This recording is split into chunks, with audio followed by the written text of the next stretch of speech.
Maggie Calloway membelah bagian pinggiran roti terakhir menjadi dua dengan tangan telanjang, meletakkan sepotong di depan masing-masing putranya, lalu tersenyum seolah itu adalah hidangan termewah di seluruh daerah. Tangannya gemetar. Anak-anaknya tidak menyadarinya. Mereka tidak pernah sadar, malam itu, kuda Elias Holt berhenti di saat yang tidak tepat, dan melalui celah di papan kayu yang melengkung itu, ia menyaksikan apa yang tidak seharusnya dilihat oleh siapapun, dan hal itu mengubah segalanya.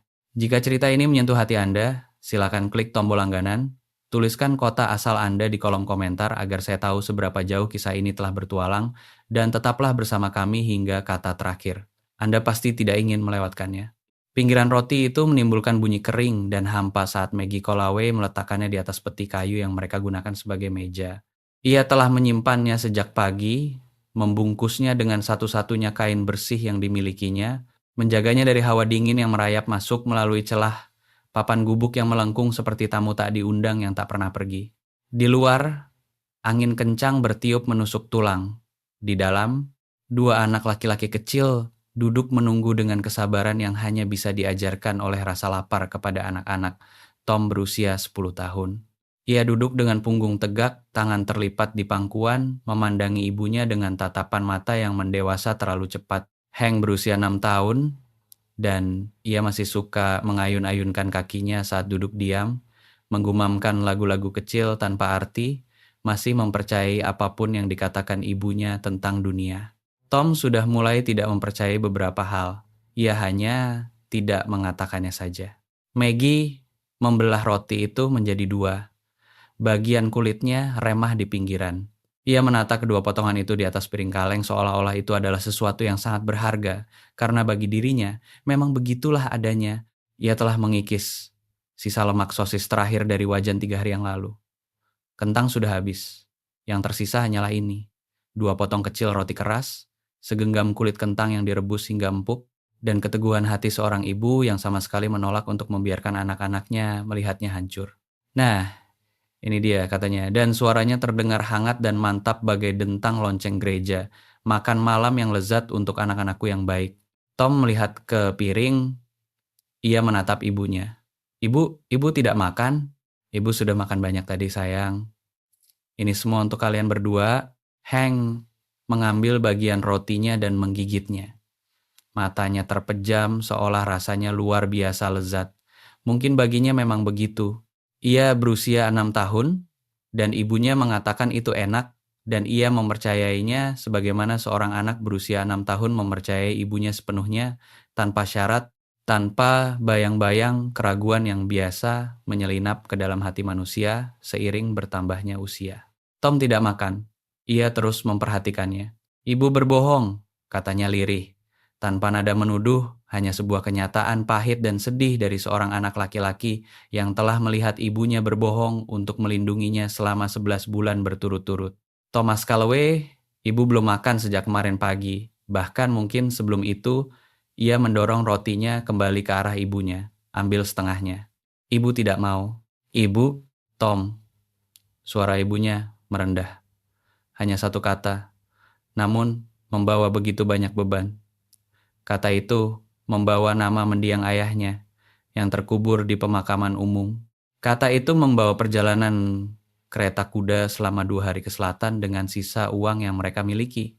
Kata itu membawa setiap pagi saat ia bangun sebelum fajar untuk menerima jahitan dari orang-orang yang terlambat membayar, itu pun jika mereka membayar. Kata itu membawa rasa malu atas keranjang bantuan dari para ibu gereja yang ditinggalkan di teras rumah pada Natal lalu, yang ia syukuri, namun kemudian ia tangisi selama 1 jam setelah mereka pergi, karena bantuan itu datang bersama tatapan mata yang menilai dan bibir yang berbisik. Satu kata itu, namanya, membawa semua beban tersebut, dan Tom mendengar setiap getarnya. Ia mengambil rotinya. Ia memakannya perlahan, tanpa merasakan rasanya, sambil memandangi senyum ibunya. Itulah santapan yang dilihat Elias Holt melalui celah di papan dinding gubuk yang melengkung. Ia tidak bermaksud mengintip. Ia menghentikan kudanya di pinggir jalan karena hewan itu pincang akibat tersandung batu dan ia berhenti untuk memeriksa tapal kudanya. Cahaya lampu minyak berkelebat, melalui celah papan pada sudut yang sangat tidak tepat, atau mungkin tepat, ia masih belum yakin yang mana. Ia menegakkan tubuhnya setelah memeriksa kuku kuda dan melihat wanita itu, melihat piring kaleng, melihat roti, melihat kedua anak laki-laki itu, yang satu makan, yang satu mendebat, keduanya terlalu kurus, melihat Maggie Calloway tersenyum seolah tidak ada satu hal pun yang salah di dunia ini, sementara tangannya gemetar hebat hingga piring itu bergemerincing membentur peti kayu. Elias Holt bukanlah tipe pria yang suka mengumbar emosi di depan umum. Ia telah membangun peternakan sapi terbesar di 3 wilayah melalui keheningan, kegigihan, dan kemampuan untuk bekerja 18 jam tanpa mengeluh. Ia telah menguburkan istrinya, Clara, 6 tahun lalu dan melatih dirinya sendiri untuk tidak menangis di hadapan para pekerjanya. Ia menghadapi ular berbisa, negosiasi bank, dan musim kemarau dengan wajah datar dan terkendali yang sama. Orang-orang menghormatinya karena hal itu. Beberapa bahkan takut kepadanya. Ia berdiri di kegelapan di samping kudanya di jalanan yang membeku, dan tenggorokannya tercekat seolah ada kepalan tangan yang mencengkeram dan meremasnya. Ia tahu betul arti santapan itu. Ia mengetahuinya seperti mengetahui mimpi buruk yang dialami berkali-kali hingga membekas. Ia baru berusia 8 tahun pada musim dingin ketika ibunya sendiri membagi sebutir kentang dingin untuk mereka berdua dan menyebutnya makan malam sambil bernyanyi saat melakukannya. Ia tahu bagaimana rupa rasa lapar di wajah seorang ibu ketika ia mengira anak-anaknya tidak melihat ekspresi khusus yang merupakan perpaduan antara cinta, ketakutan, dan tekad, semuanya disatukan oleh kehendak yang kuat. Ia telah menghabiskan waktu 30 tahun untuk mengubur kenangan musim dingin itu. Ia membangun peternakannya dari sebidang tanah kecil dan 3 ekor sapi serta kegigihan seorang pria yang telah memutuskan bahwa kemiskinan adalah sesuatu yang pernah terjadi padanya sekali, tetapi tidak akan pernah terjadi lagi. Ia memiliki gudang-gudang penuh daging asap, berkarung-karung tepung, dan ruang bawah tanah yang padat sebagai persiapan menghadapi bulan-bulan yang sulit.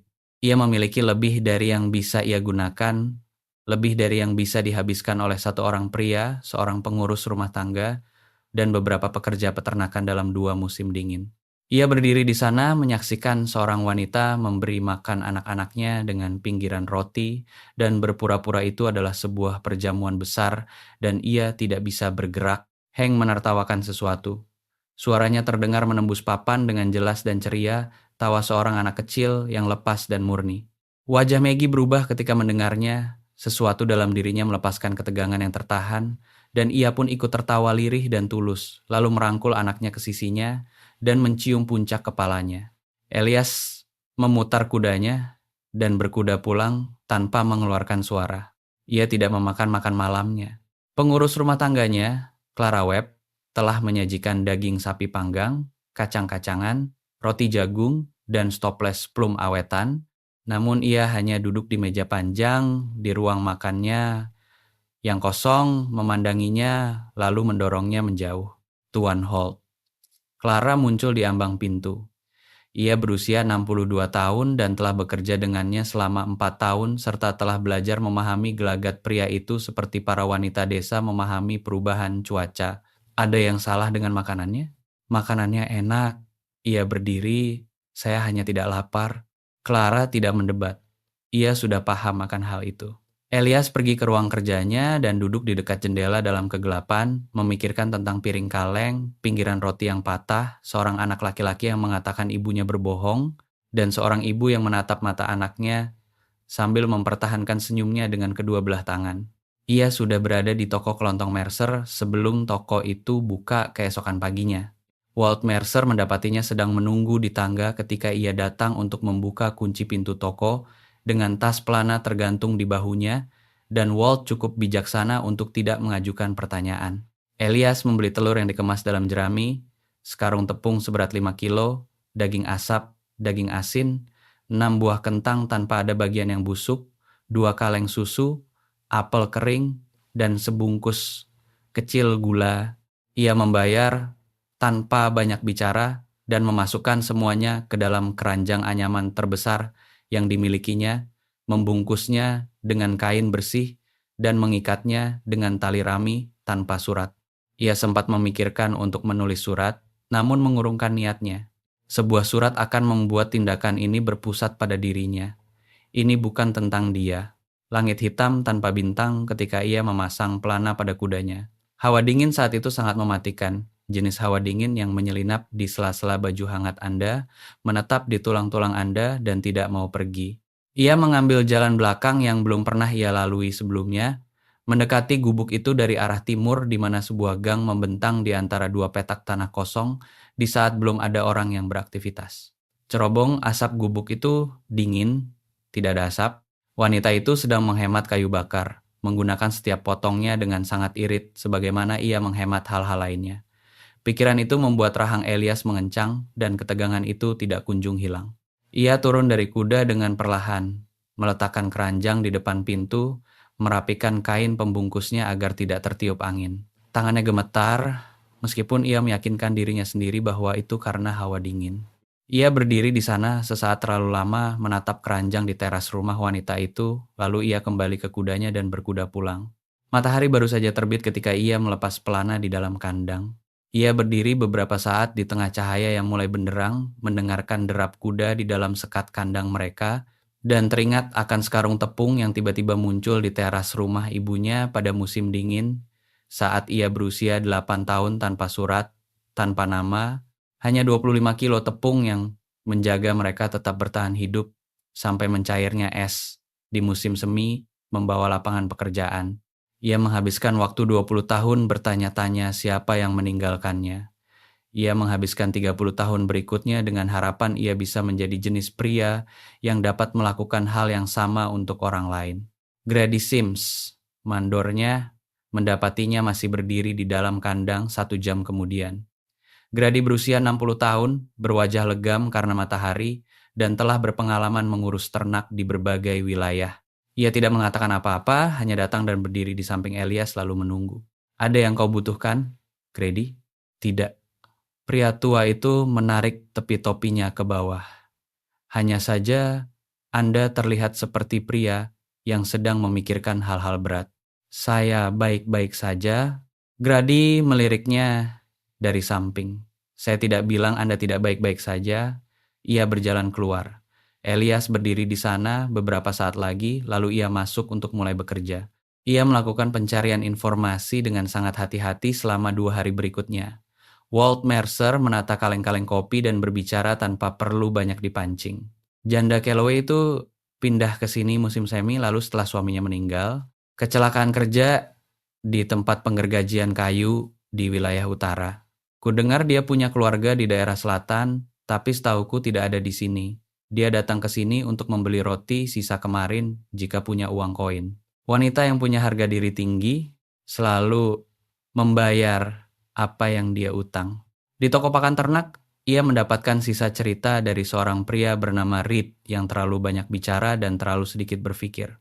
Janda di Jalan Kren itu sudah menunggak sewa gubuk kecilnya selama 3-4 meses.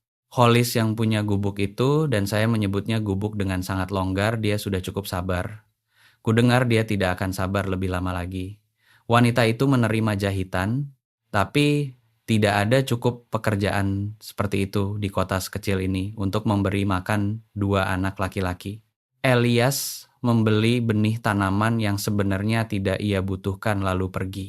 Malam itu, ia duduk di ruang kerjanya dengan lampu yang menyala dan melakukan perhitungan matematis yang biasa dilakukan pria, sepertinya ketika menemukan masalah yang memiliki solusi. Wanita itu butuh uang. Dia punya keahlian. Keranjang itu selalu kembali setiap pagi, dengan kain yang terlipat rapi dan rata, anyamannya digosok bersih. Wanita itu memiliki martabat yang lebih tinggi dalam gaunnya yang usang daripada kebanyakan wanita yang mengenakan pakaian terbaik mereka di hari Minggu. Apa yang tidak dimilikinya adalah waktu untuk mengubah semua keahlian itu menjadi penghasilan yang cukup untuk mengejar ketertinggalan hidupnya. Ia terus mengirimkan keranjang-keranjang itu. Setiap pagi, sebelum fajar menyingsing, lewat jalan belakang, tanpa surat. Pada pagi keempat, keranjang itu kembali dengan sekuntum bunga ungu liar terselip di pegangannya. Setangkai bunga kecil yang pinggirannya membeku, entah bagaimana bisa ditemukan di tepian sungai yang membeku.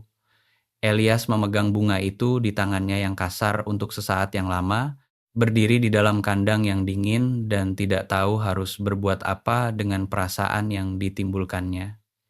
Ia menjepit bunga itu hingga rata di antara halaman-halaman Alkitabnya. Ia tidak mencari tahu mengapa ia melakukannya. Tom menemukan keranjang itu pada pagi kelima. Dialah yang membuka pintu sebelum fajar untuk memeriksa hawa dingin, sebuah kebiasaan yang baru diketahui Elias belakangan. Sesuatu yang mulai ia lakukan untuk memastikan angin tidak menerbangkan kain-kain bekas yang mereka jejalkan di celah-celah dinding untuk menghalau cuaca buruk. Anak laki-laki itu berdiri di teras dalam kegelapan yang temaram sambil memegangi keranjang penuh makanan dan tidak bisa mengeluarkan suara selama hampir 1 menit penuh. Maggie muncul di ambang pintu di belakangnya. Rambutnya terurai, selendangnya ditarik erat. Ia melihat keranjang itu. Ia melihat wajah Tom. Ia meletakkan tangannya di bahu anaknya, dan Tom berbalik memeluknya, dan sang ibu mendekapnya erat. Keduanya tidak mengucapkan sepatah kata pun untuk waktu yang lama. Di dalam rumah, ia membongkar isi keranjang di atas meja peti dengan disaksikan oleh kedua putranya. Tom duduk sangat diam. Hank melompat-lompat kegirangan dan menyebutkan setiap barang seolah-olah sedang diperkenalkan. Telur, tepung, daging asap, kentang, apel kering. Siapa yang meninggalkannya, Ibu? Tanya Hank. Seseorang yang baik hati, katanya.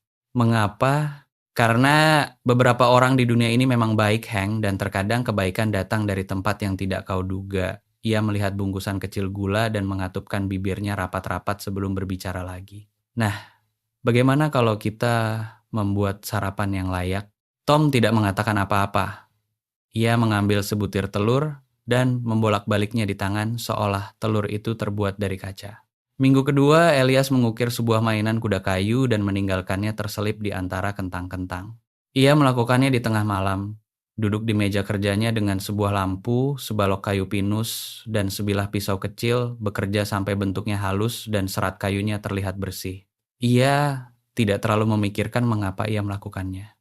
Ia hanya ingin melakukannya.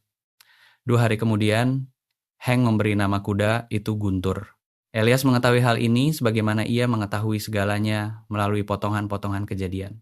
Ia sempat berhenti untuk memberi minum kudanya di pinggiran kota dan mendengar anak laki-laki itu berlarian bersama 2 anak lainnya memegang kuda ukiran itu di atas kepalanya, membuatnya seolah berderap di udara sambil meneriakkan namanya. Elias memutar kudanya ke arah lain sebelum ada yang melihatnya sedang memperhatikan. Hari Minggu, ia melihat wanita itu di gereja. Keluarga Calloway duduk di bangku nomor 2 dari belakang, anak-anak berada di kedua sisi Maggie. Ketiganya tampak bersih dan rapi dalam pakaian yang telah ditambal berkali-kali, hingga kain aslinya lebih menyerupai tambalan daripada pakaian utuh. Wanita itu menegakkan kepalanya dan menarik bahunya ke belakang, menyanyikan lagu-lagu pujian dengan suara yang jernih, lepas, dan tulus. Tom memegangkan buku nyanyian untuk ibunya. Hank bersandar pada lengan ibunya dan memperhatikan pendeta dengan mata bulat yang serius. Elias tiba lebih awal pada hari Minggu berikutnya.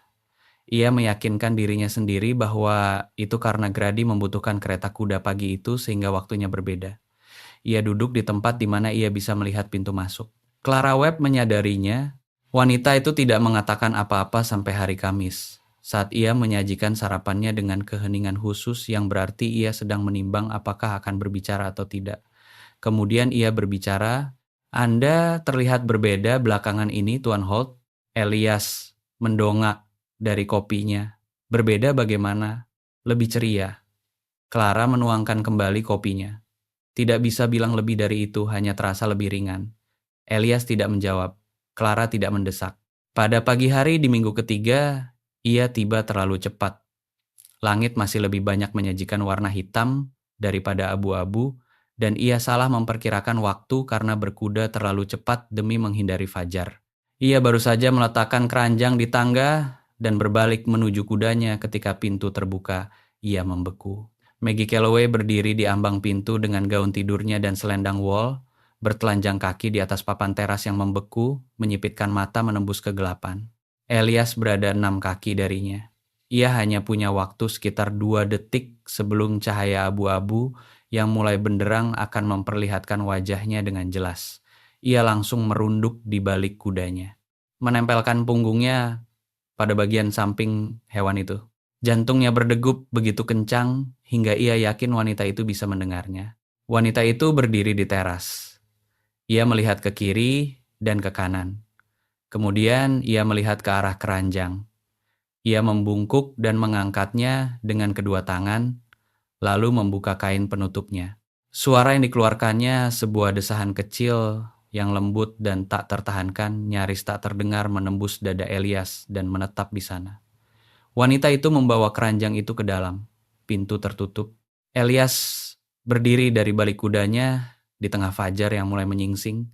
Kakinya kaku karena berjongkok, topinya agak miring, martabatnya sedikit terusik, dan ia berdiri di sana di dalam gang sambil mengatur napas. Ia telah melihat wajah wanita itu ketika membuka kain pembungkus tadi. Ia telah melihat seperti apa rupa kelegaan di wajah yang telah menahan beban terlalu lama. Bukan rasa syukur yang dibuat-buat, melainkan kelegaan yang nyata, jenis kelegaan yang bersifat pribadi. Jenis kelegaan yang ditunjukkan seseorang hanya ketika mereka percaya tidak ada yang melihat. Jenis kelegaan yang menembus setiap pertahanan diri yang hati-hati dan datang langsung dari tempat di mana rasa takut itu tinggal.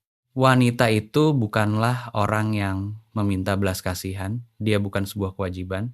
Dia adalah seorang wanita yang telah menerima setiap hantaman dari kehidupan yang keras ini dan masih tetap berdiri, masih memberi makan anak-anaknya, masih mengajari mereka untuk menjadi orang baik, bahkan ketika dunia memberinya setiap alasan untuk menjadi pahit.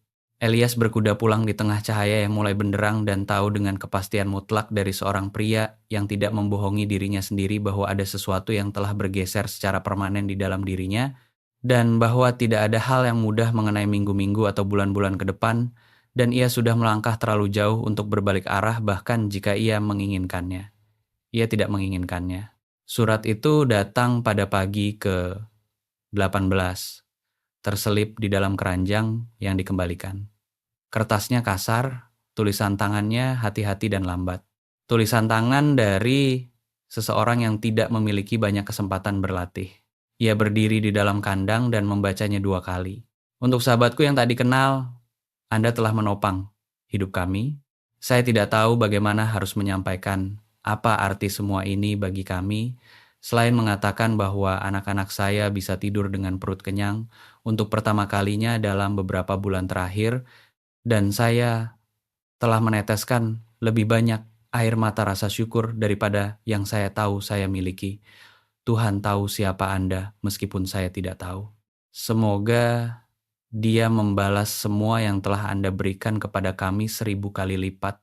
Dengan semua yang saya miliki yang hanyalah ucapan terima kasih ini, M.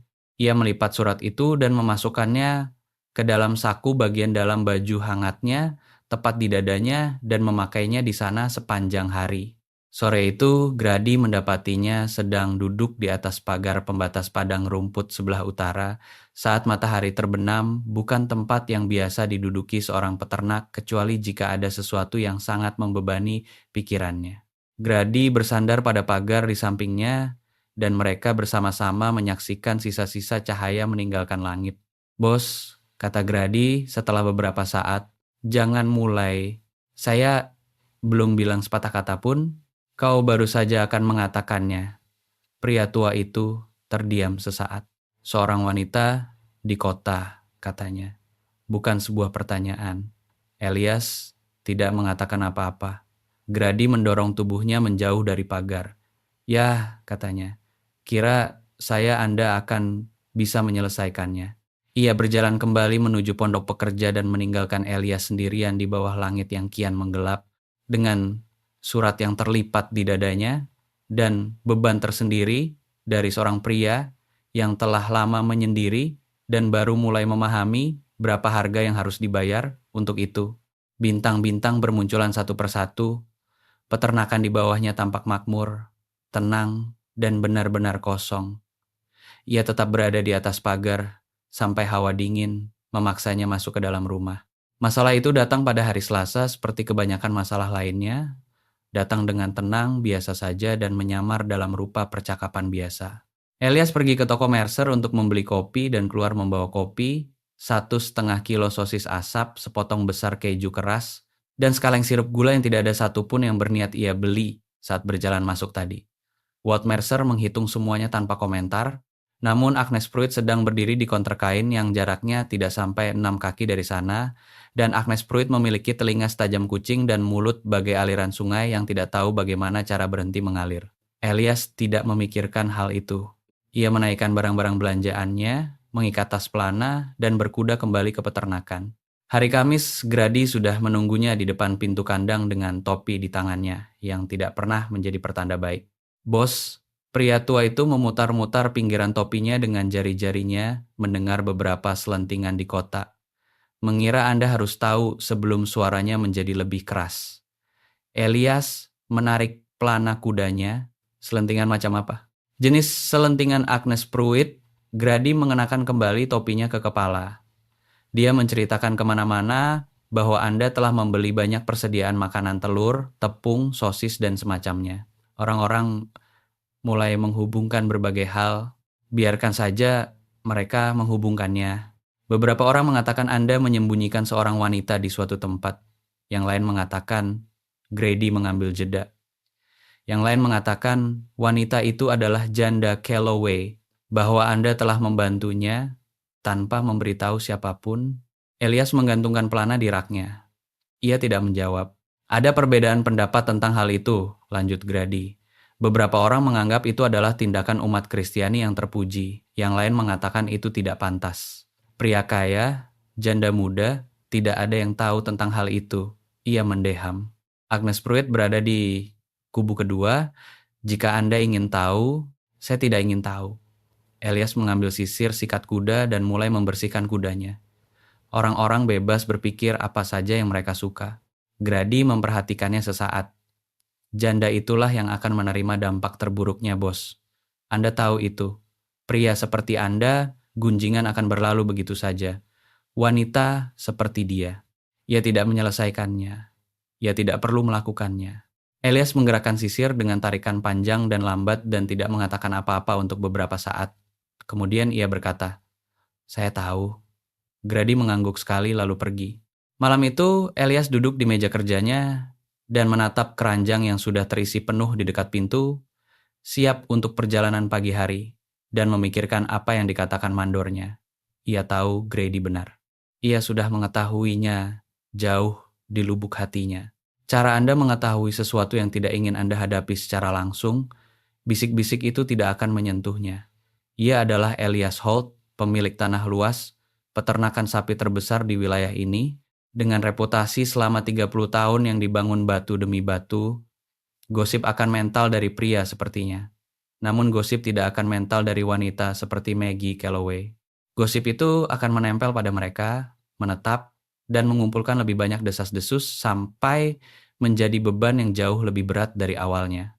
Ia membiarkan keranjang itu di tempatnya. Ia pergi tidur. Ia tidak bisa tidur. Di pagi hari, keranjang itu masih berada di dekat pintu. Ia berdiri memandanginya di tengah fajar abu-abu yang temaram dan memaksa dirinya untuk berpikir jernih. Cara ia memikirkan tentang utang macet atau sumber air yang menipis tanpa sentimen. Hanya fakta. Faktanya adalah wanita itu membutuhkan makanan tersebut. Anak-anak membutuhkannya. Menghentikannya akan menyakiti mereka.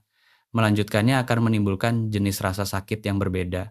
Tidak ada pilihan dalam masalah ini yang tidak mengorbankan sesuatu bagi seseorang. Ia mengambil keranjang itu dan berkuda keluar. Namun ia mengambil jalan memutar yang jauh. Semua jalan belakang, tertutup bayangan. Semuanya dilakukan dengan hati-hati dan tersembunyi. Dan ia sedikit membenci dirinya sendiri karena tindakan sembunyi-sembunyi itu bahkan saat ia melakukannya, keranjang itu kembali sore harinya dengan dua hal terselip di dalamnya. Yang pertama adalah secarik kertas yang robek dari apa yang terlihat seperti karung tepung dengan 3 kata tertulis di atasnya dalam tulisan tangan Tom yang rapi. "Terima kasih Tuan." Yang kedua adalah sebuah gambar kecil, jelas merupakan karya Hank, menggunakan warna-warna cerah yang tidak biasa memperlihatkan dua sosok berdiri berdampingan, yang satu tinggi dan yang satu kecil, saling bergandengan tangan. Elias memandanginya untuk waktu yang lama. Ia memasukkannya ke dalam laci mejanya bersama gambar-gambar lainnya, bunga ungu yang dijepit, dan surat Maggie. Hari Minggu tiba. Ia pergi ke gereja seperti biasanya, tiba lebih awal, menempati bangku biasanya di baris ketiga dari depan. Keluarga Calloway masuk tepat sebelum ibadah dimulai. Tom memegangkan pintu untuk ibunya, Hank menempel erat di sisinya. Maggie mengenakan gaun pudar yang sama, ditambal di sepanjang bahu kiri dengan benang yang hampir, namun tidak terlalu senada, dan ia berjalan menyusuri lorong gereja dengan dagu tegak, mata menatap lurus ke depan, dan tangannya bersandar ringan di bahu Hank. Ia menggeser duduknya ke bangku nomor 2 dari belakang. Ia menata posisi anak-anaknya di kedua sisinya. Ia melipat tangan di pangkuan. Pendeta Samuel Cross menyampaikan khotbahnya tentang mukjizat 5 roti dan 2 ikan, yang menurut Elias merupakan sebuah kebetulan atau takdir yang sedang menyajikan humor yang getir. Ia mendengar kira-kira hanya sepertiga dari khotbah itu. Sisa waktunya, perhatiannya terus teralih ke bangku nomor 2 dari belakang tanpa bisa ia kendalikan. Setelah ibadah, di halaman gereja, ia sedang menjabat tangan pendeta ketika Cross menahan tangannya setengah detik lebih lama dari yang diperlukan dan berkata dengan lirih dan hati-hati, "Tuan Holt, bolehkah kita bicara sebentar?" Mereka berjalan ke samping gereja, di mana pohon ek memberikan bayangan teduh dan suara kerumunan orang mereda menjadi gumaman. Cross adalah pria yang penuh perhatian, tidak jahat, namun dibentuk oleh pendapat para jemaatnya, cara semua pendeta dibentuk, apakah mereka mengakuinya atau tidak. Saya ingin Anda tahu bahwa secara pribadi saya tidak mempercayai rumor ini, pendeta memulai, tetapi saya merasa ini adalah tanggung jawab saya untuk memberitahu Anda apa yang orang-orang katakan. Elias menjaga suaranya tetap datar. Saya sudah tahu apa yang orang-orang katakan. Kalau begitu, Anda memahami kekhawatiran saya. Cross menangkupkan kedua tangannya. Seorang pria dengan kedudukan seperti Anda membantu seorang janda muda secara pribadi tanpa pengetahuan atau pengawasan dari Dewan Gereja. Hal itu menciptakan kesan yang saya tidak yakin akan berdampak baik bagi kalian berdua. Jika Anda merasa tergerak untuk membantu Nyonya Calloway, mungkin saluran yang tepat adalah melalui Dewan Gereja. Elias menatapnya dengan tajam. Dewan yang sama yang mengiriminya keranjang Natal tahun lalu dengan 3 orang wanita yang ikut serta, yang kemudian membicarakannya di toko kain selama 6 minggu berturut-turut setelahnya. Cross mengerjap. Saya tidak tahu tentang hal itu. Wanita itu juga mengetahuinya. Elias mengenakan topinya. Dia berterima kasih dengan sopan, lalu pulang dan memberitahu anak-anaknya bahwa Tuhan yang menyediakan tanpa menyebut-nyebut tentang 3 wanita yang memperhatikan wajahnya saat dia membuka keranjang itu. Seperti itulah rasanya saluran yang tepat bagi Anda dari tempat dia berdiri saat ini, pendeta. Ia berjalan pergi sebelum percakapan itu berlanjut lebih jauh. Ia seharusnya tidak mengatakan hal itu. Ia sudah mengetahuinya sebelum selesai mengucapkannya. Bukan karena ucapan itu salah, ucapan itu tidak salah, melainkan karena ucapan itu akan menyebar. Cross adalah pria yang baik, namun ia memiliki seorang istri yang berbicara dengan Agnes Pruitt 2 kali seminggu di balik pagar pembatas rumah mereka. Keranjang itu tidak sampai ke depan pintu rumah Calloway pada pagi berikutnya. Elias sudah bangun sebelum fajar seperti biasa. Ia telah mengisi keranjang itu. Ia berdiri di dapurnya di bawah cahaya lampu minyak sambil memegangnya dengan kedua tangan dan berdiri di sana untuk waktu yang lama. Kata-kata Grady terngiang-ngiang di kepalanya. Janda itulah yang akan menerima dampak terburuknya, bos. Dan ia meletakkannya kembali di atas meja. Ia membuat seko kopi. Ia meminumnya sambil berdiri, melihat ke luar jendela dapur ke arah kegelapan malam. Ia memikirkan cara Tom mengatakan ibunya berbohong lirih, datar dan sedih dengan semua cinta di dunia di baliknya. Ia memikirkan Hank yang memberi nama kuda ukiran itu Guntur dan berlarian membawanya menyusuri jalanan seolah itu adalah barang paling mewah yang dimilikinya. Ia memikirkan surat yang dijepit mendatar di dalam kain. Ia memikirkan wajah Maggie di bawah cahaya lampu minyak yang membagi sesuatu yang tidak seberapa menjadi 2 bagian kecil yang diatur rapi dan menyebutnya sebagai hidangan yang berlimpah. Ia mengambil keranjang itu lagi. Ia meletakkannya kembali. Hal ini berlangsung selama 1 jam, lalu 2 jam. Grady mendapatinya masih berdiri di dapur saat matahari sudah terbit sepenuhnya dengan keranjang di atas meja dan ekspresi di wajahnya yang di kemudian hari akan digambarkan oleh mandor tua itu kepada istrinya sebagai sosok pria yang sedang bertarung melawan dirinya sendiri dan kalah di kedua sisi. "Bos," kata Grady dari ambang pintu. "Anda sudah makan?" "Belum." "Mau makan?" "Sepertinya tidak." Grady masuk, menuangkan secangkir kopi untuk dirinya sendiri, dan duduk di meja dapur tanpa dipersilakan, hal yang tidak pernah ia lakukan sebelumnya selama 4 tahun bekerja di peternakan Holt. Ia duduk berhadapan dengan keranjang itu, memandangnya, lalu memandang Elias. "Anda berhenti," kata Grady. "Anak-anak itu akan kembali kelaparan. Anda lanjut, gunjingan akan semakin buruk untuknya." Ia memutar-mutar cangkir kopinya. "Bukan sebuah jawaban yang mudah. Saya tahu apa yang akan Anda lakukan." Elias mengambil keranjang itu. "Saya belum memutuskan."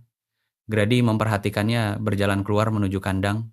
Ia tidak mengikuti. Maggie sudah tahu ada sesuatu yang berbeda pagi itu, bahkan sebelum ia membuka pintu. Rasanya seperti ada kualitas keheningan yang berbeda, bukan keheningan biasa di pagi hari, melainkan sesuatu yang lebih berat, sesuatu yang menyajikan kekosongan di dalamnya.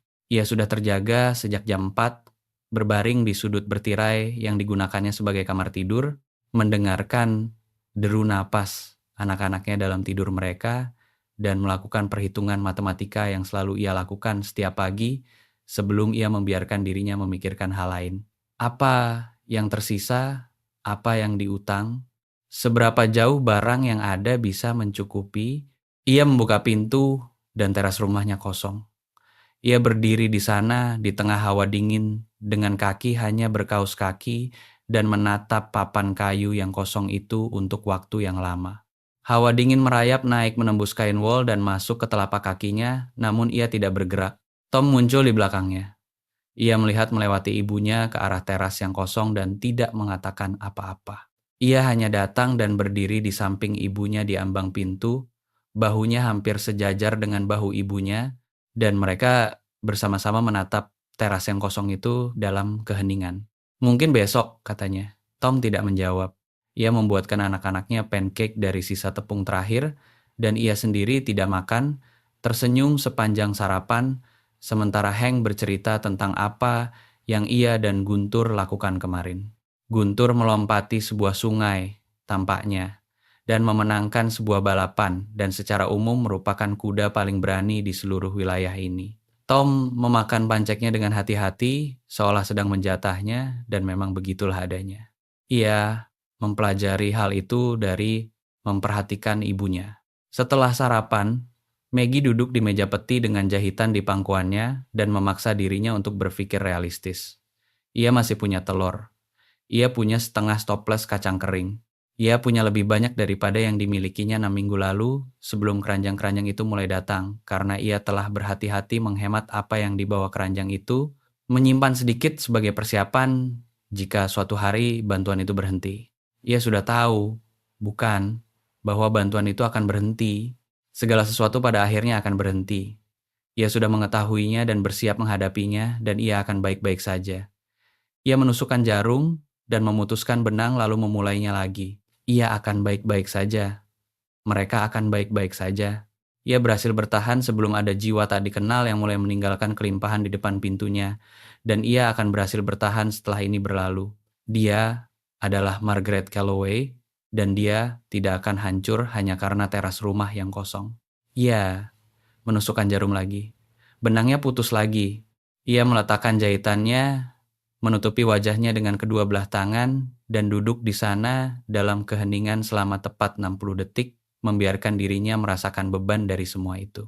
Rasa takut, kelelahan, kesepian, dan kesedihan mendalam karena sesuatu yang baik telah diambil darinya. Ia membiarkan dirinya merasakan semua itu selama 60 detik. Kemudian, ia mengambil kembali jahitannya dan mulai bekerja lagi. Ia tidak mendengar gosip itu sampai hari Rabu ketika ia pergi ke toko Mercer untuk membeli benang Ia telah menunda-nunda hal itu karena setiap sen yang ia keluarkan untuk benang adalah sen yang tidak bisa digunakan untuk membayar sewa gubuk yang ditangguhkan oleh Hollis karena kesabaran pria itu yang ia tahu tidak akan bertahan. Eh, lama lagi.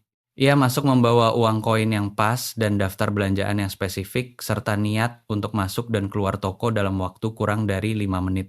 Agnes Pruitt dan seorang wanita yang tidak terlalu dikenal, Maggie, sedang berada di konter kain dengan punggung setengah berbalik dan suara mereka diatur pada volume khusus yang berarti seseorang ingin didengar tanpa terlihat sengaja. Melakukannya, Mercer bilang dia membeli telur, tepung, dan persediaan makanan lainnya secara teratur, kata Agnes. Jauh lebih banyak daripada yang dibutuhkan seorang pria lajang. Dan semua orang tahu dia selalu menyelinap keluar sebelum matahari terbit lewat jalan belakang. Sebuah jeda penuh implikasi menyusul. Yah, kita semua tahu jenis wanita seperti apa yang menerima bantuan seorang pria secara rahasia. Maggie berdiri di tengah toko dengan uang koin di genggamannya. Janda itu, maksudmu? Kata wanita yang satunya lagi. Siapa lagi? Miskin sekali, anak-anak itu setengah kelaparan, seorang pria kaya yang merasa dermawan, dan seorang wanita yang cukup putus asa untuk Nyonya Pruitt. Suara Walt Mercer terdengar dari balik konter datar dan sengaja dikeraskan. Anda butuh sesuatu lagi hari ini atau sudah selesai? Kedua wanita itu terdiam. Maggie berjalan ke konter, meletakkan uang koinnya dan berkata, "Benang, tolong, warna coklat jika ada." Ia menjaga suaranya tetap stabil dan matanya tertuju pada konter. Walt membungkus benang itu tanpa sepatah kata pun. Ia menatap mata Maggie saat menyerahkannya. "Semoga hari Anda menyenangkan, Nyonya Calloway," katanya. Dan cara pria itu mengatakannya memberitahu Maggie bahwa ia mendengar semuanya, merasa bersalah, dan tidak tahu harus menawarkan bantuan apa lagi. "Terima kasih, Tuan Mercer." Maggie mengambil benang itu. Ia berjalan keluar. Ia berhasil mencapai gang di samping toko perangkat keras sebelum kakinya terasa goyah di bawah tubuhnya dan ia harus menyandarkan satu tangannya ke dinding dan menarik napas. Bukan karena apa yang dikatakan Agnes Pruitt tentang dirinya, ia sudah memperkirakan hal itu, sudah tahu itu akan datang, sudah bersiap menghadapinya, melainkan karena arti dari semua itu bagi sahabatnya yang tak dikenal. Siapapun yang telah meninggalkan keranjang-keranjang itu pasti sudah tahu sekarang bahwa kota ini sedang membicarakannya. Bahwa kebaikan yang mereka tawarkan secara rahasia telah menjadi bahan gunjingan. Bahwa nama baik mereka dikaitkan dengan namanya dengan cara yang paling buruk. Itulah mengapa keranjang itu berhenti datang. Ia menegakkan tubuhnya. Ia melepaskan tangannya dari dinding. Ia berjalan pulang. Ia tidak menangis. Ia telah memutuskan beberapa bulan lalu bahwa menangis adalah sebuah kemewahan yang tidak bisa ia lakukan di siang hari saat anak-anak mungkin melihatnya. Ia menyimpannya untuk setelah mereka tidur, menangis dengan lirih dan hati-hati ke dalam bantalnya agar suaranya tidak terdengar menembus tirai yang tipis. Ia sudah sangat ahli dalam hal itu. Malam itu setelah Tom dan Hank tertidur, ia berbaring di sudut bertirai dan memikirkan tentang siapapun orang yang telah menopang hidup mereka sepanjang pagi itu. Telur-telur yang dikemas dengan sangat hati-hati di dalam jerami agar tidak ada satupun yang pecah, apel kering. Bungkusan kecil gula yang membuat mata Hank membelalak. Kuda kayu yang diamplas halus yang diusap perlahan oleh jempol Tom sebelum diserahkan kepada adiknya tanpa diminta. Siapapun orang ini, mereka telah melihatnya. Benar-benar melihatnya bukan sebagai janda yang dikasihani semua orang, bukan sebagai objek santunan dan mereka bertindak bukan karena merendahkan, melainkan karena sebuah pemahaman pribadi yang tidak bisa ia sebutkan namanya secara pasti. Dan sekarang, keburukan kota ini telah mengusir orang tersebut pergi dan ia akan menghabiskan sisa hidupnya tanpa pernah tahu kepada siapa harus berterima kasih. Ia membenamkan wajahnya ke bantal. Di pagi hari, ia membuka pintu sebelum ia membiarkan dirinya berharap keranjang itu ada di sana. Ia terduduk di tangga di tengah hawa dingin, menangkupkan kedua tangan di atas mulutnya dan tubuhnya bergetar. Bukan karena kesedihan kali ini, melainkan karena sesuatu yang ia tidak tahu namanya perasaan khusus saat mengetahui bahwa seseorang tetap memilih Anda meskipun tahu harga yang harus dibayar. Tom muncul di belakangnya. Ia melihat ke arah keranjang. Ia melihat ibunya duduk di tangga dengan tangan menutupi mulutnya.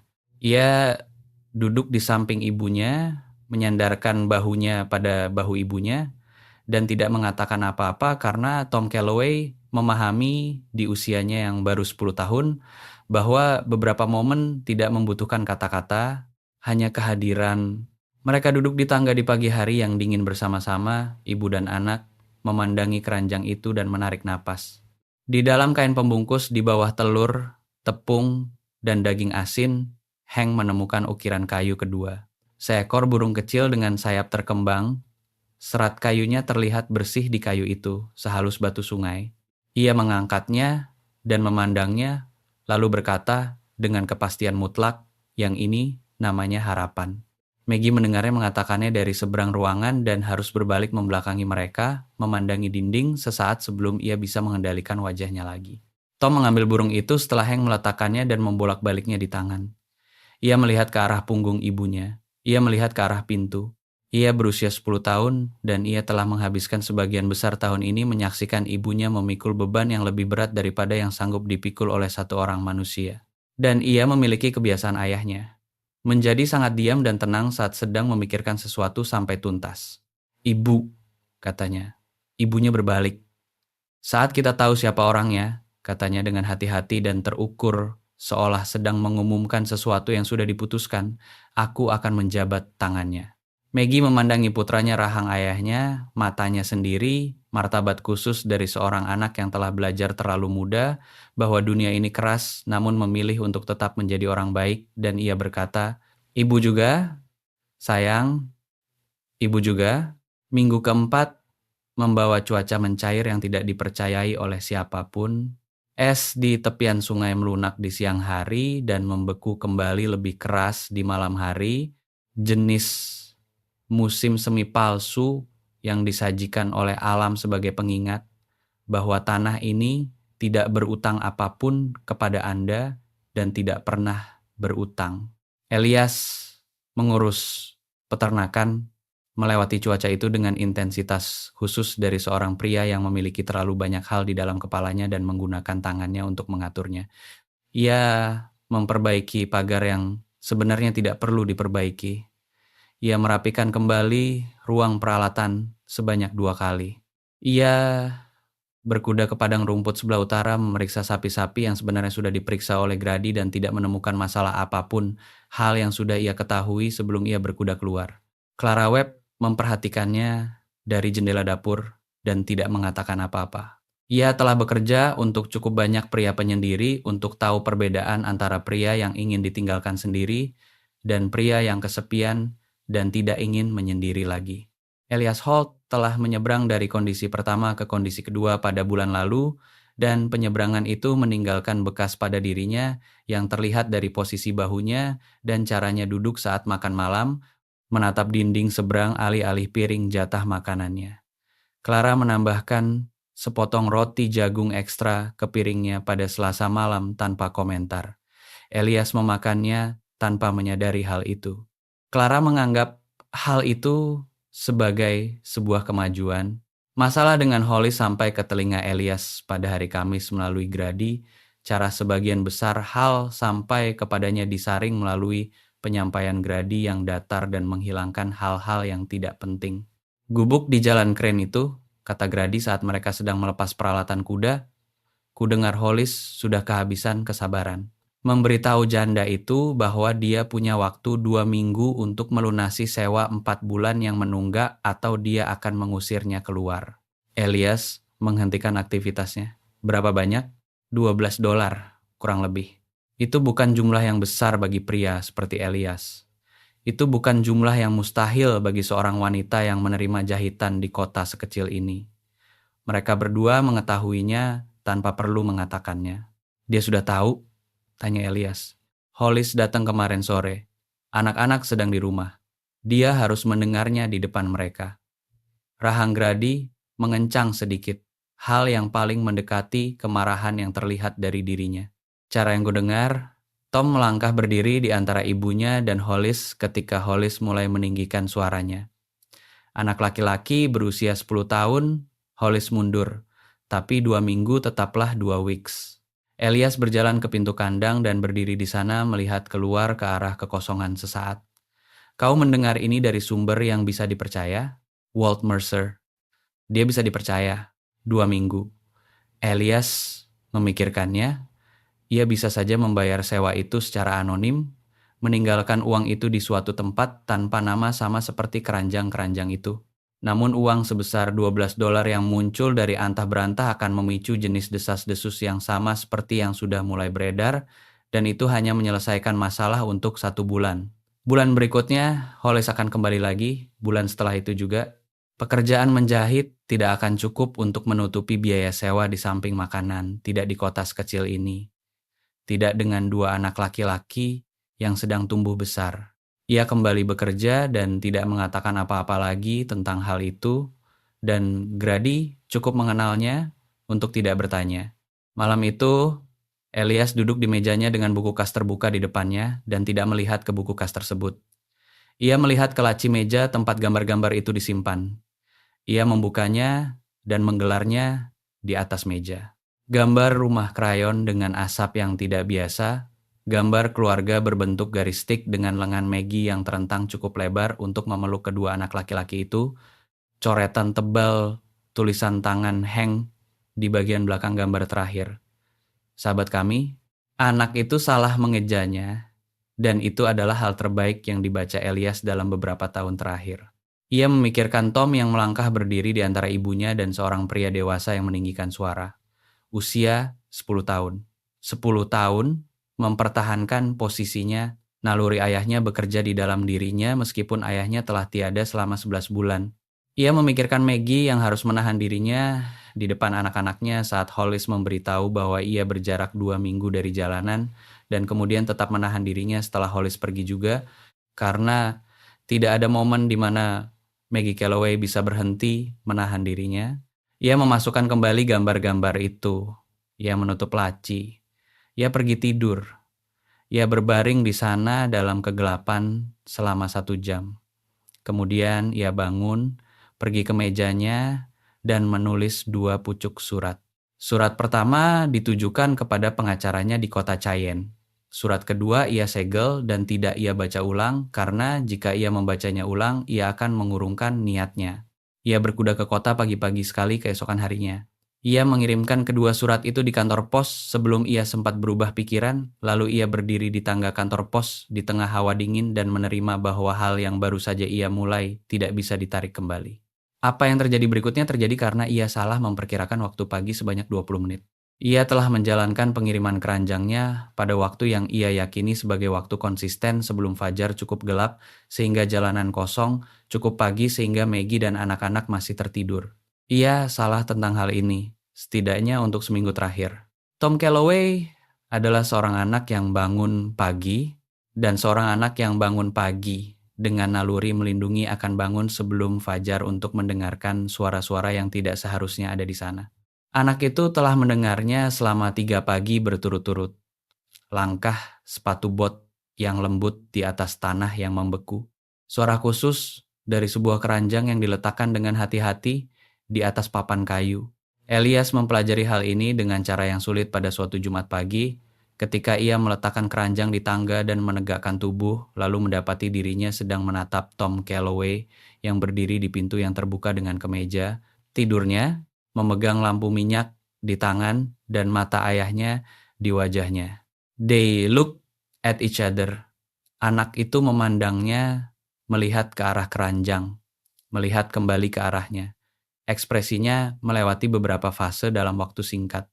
Terkejut, mengenali sesuatu yang telah ia curigai tanpa pernah yakin sebelumnya. Sebuah perpaduan rumit antara rasa syukur dan sikap melindungi yang terlihat terlalu dewasa di wajah seorang anak berusia 10 tahun. Ternyata Anda, kata Tom, lirih agar tidak membangunkan ibunya. Elias tidak bergerak, benar. Sudah berapa lama? 4 minggu? Hampir 5? Tom melihat ke arah keranjang di tangga. Ia melihat pria yang berdiri di kegelapan pagi di depannya, memegang topi di tangannya seperti anak kecil yang tertangkap basah mencuri apel. Sesuatu dalam sikap tubuh anak itu bergeser, bukan melunak sepenuhnya. Lebih seperti seorang prajurit yang turun dari pos penjagaan yang telah dijaganya sendirian terlalu lama. Ibu tidak tahu, kata Tom. Tidak, Anda tidak ingin dia tahu. Saya tidak ingin membuatnya merasa malu. Elias memutar-mutar pinggiran topinya di tangan.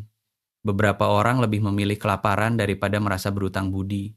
Ibumu adalah salah satu dari orang-orang itu. Saya menghormatinya. Tom terdiam untuk waktu yang lama. Ia melihat melewati Elias ke arah jalanan yang gelap, memeriksanya seperti caranya memeriksa jalanan itu setiap pagi selama berbulan-bulan. Memeriksa Hollis, memeriksa penagih utang, memeriksa siapa saja yang mungkin datang membawa kabar buruk tanpa peringatan. Kemudian ia melihat kembali. Aku bilang pada ibu aku akan menjabat tanganmu, katanya. Elias mengulurkan tangannya. Tom menerimanya. Genggamannya erat dan ia menatap mata Elias secara langsung saat mereka berjabat tangan. Cara seseorang mengajarinya bahwa sebuah jabat tangan memiliki arti dan harus dilakukan dengan benar. Aku akan memberitahu, ibu, kata Tom. Itu bukan sebuah ancaman. Itu adalah sebuah pernyataan fakta yang jelas dan jujur. Memberitahu Elias terlebih dahulu karena anak itu menganggap Elias berhak mengetahuinya.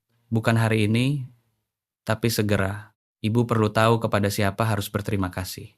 Baiklah, kata Elias. Tom mengambil keranjang itu dan masuk ke dalam pintu tertutup tanpa suara. Elias berdiri di jalanan yang kosong dalam kegelapan dan mengembuskan napas panjang dan lambat yang membentuk kabut putih di udara dingin. Tangannya telah berhenti gemetar di suatu waktu. Selama jabat tangan tadi, ia mengenakan kembali topinya dan berjalan menuju kudanya. Ia sudah separuh jalan pulang sebelum ia sepenuhnya menyadari bahwa anak itu telah memandangnya tanpa rasa curiga, kebencian atau rasa lelah yang biasa dibawa oleh anak tanpa ayah dalam situasi yang sulit. Tom Calloway telah memandangnya seperti seseorang yang telah membuat keputusan tentang Elias Holt dan merasa nyaman dengan keputusan itu.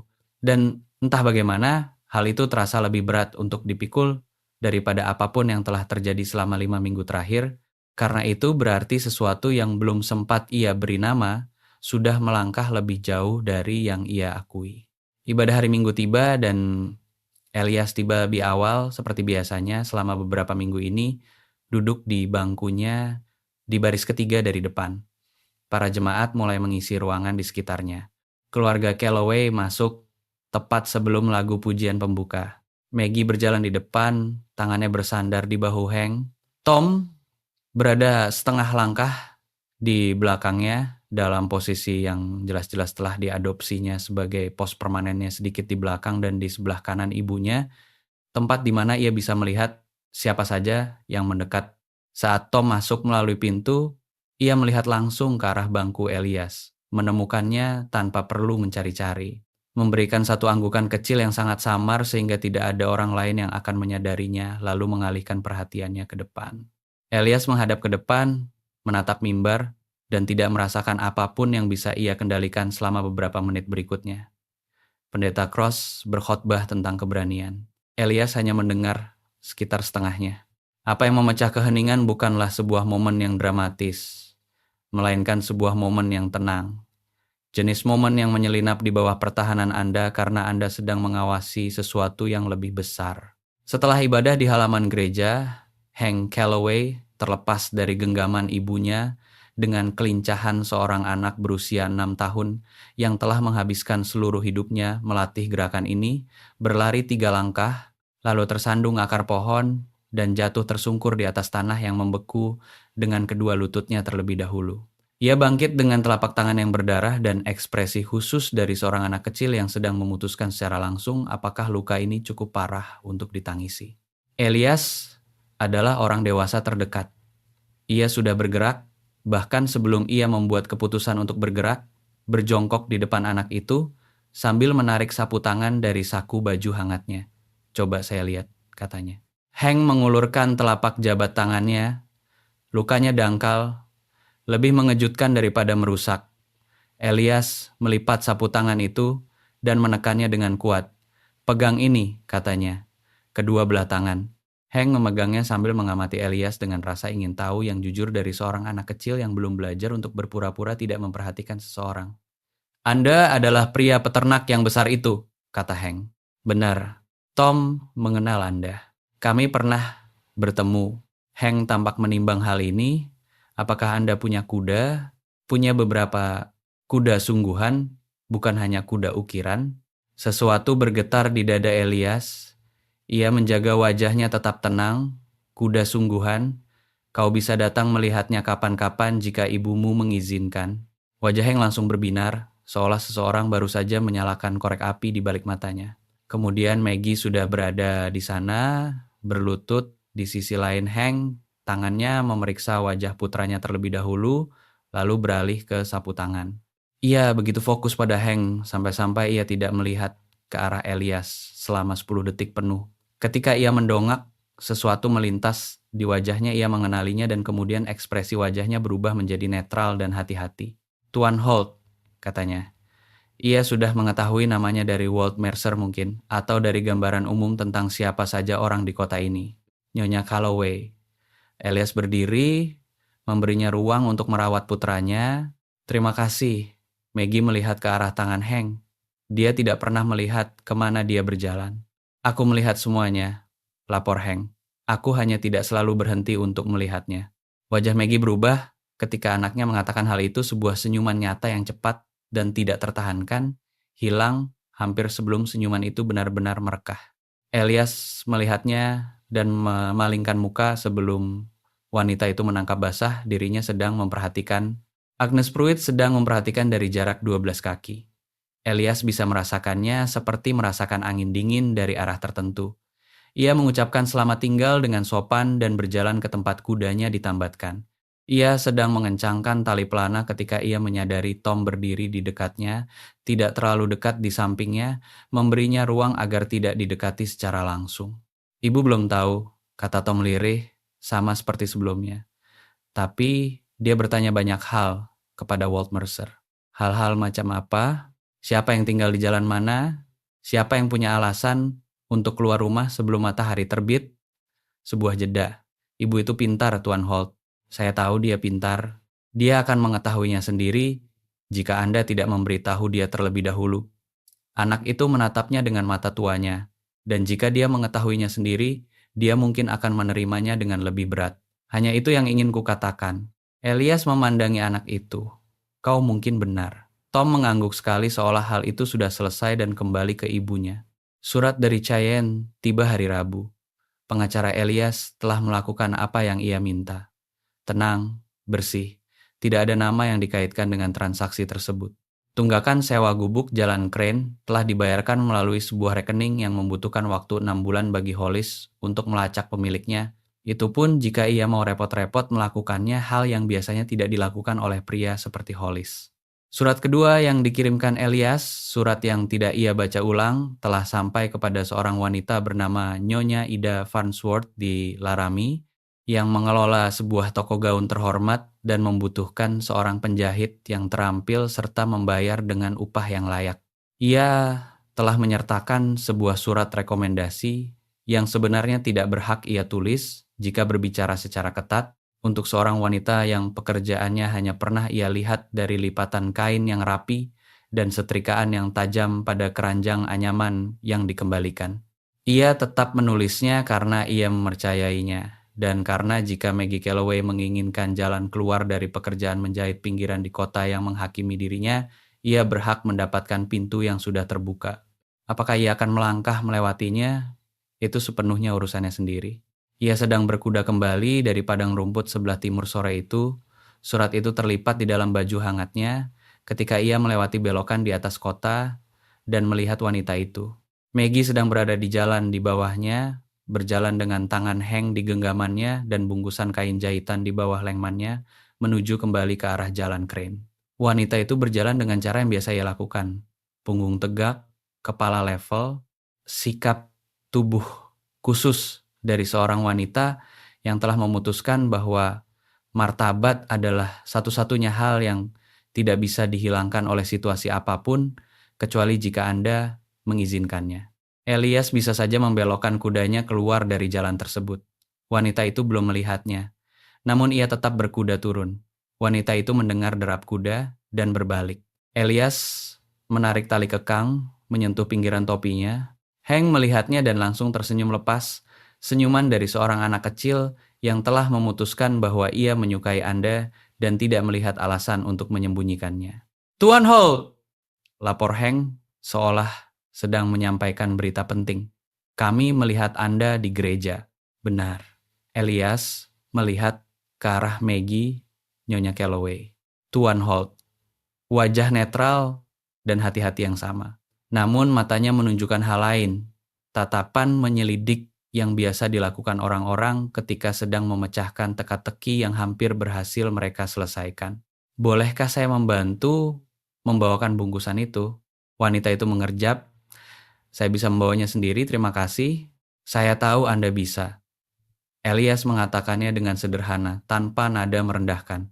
"Tangan saya sedang bebas dan tangan Anda sedang penuh, dan jalan ini masih jauh. Ini bukan belas kasihan. Ini hanya teman perjalanan." Sebuah jeda. Kemudian wanita itu memindahkan bungkusan tersebut dan mengulurkannya ke arah Elias. Elias menerimanya dan mereka berjalan bersama, kudanya mengikuti dengan patuh di belakangnya. Hank berlari beberapa langkah di depan lalu kembali lagi dan berlari lagi ke depan. Cara anak-anak kecil lakukan ketika memiliki energi lebih dari yang dibutuhkan oleh situasi tersebut. Keheningan di antara Elias dan Maggie bukanlah jenis keheningan yang canggung, melainkan terasa sangat bermakna. Setelah beberapa saat wanita itu berkata, "Anda sudah sangat baik kepada anak-anak saya." Hank adalah anak yang mudah untuk dikasihi. Tom adalah, ia mengambil jeda. Tom adalah anak yang luar biasa. Anak itu akan tumbuh menjadi pria yang mengagumkan. Sesuatu melintas di wajah wanita itu. Dia sudah menjadi pria seperti itu, katanya lirih. Dia hanya belum menyadarinya saja. Keheningan lainnya terjalin.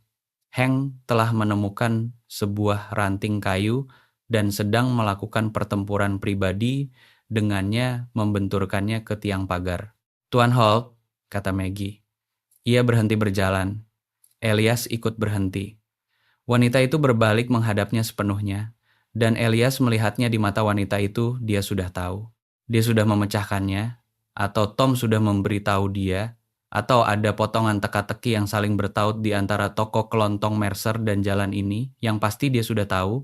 Elias bisa melihatnya dari caranya memandangnya, bukan wajah yang ia tunjukkan kepada Agnes Pruitt atau Pendeta Cross, melainkan wajahnya yang asli. Ternyata itu Anda, katanya, kata-kata yang sama yang digunakan Tom dengan ketenangan yang sama.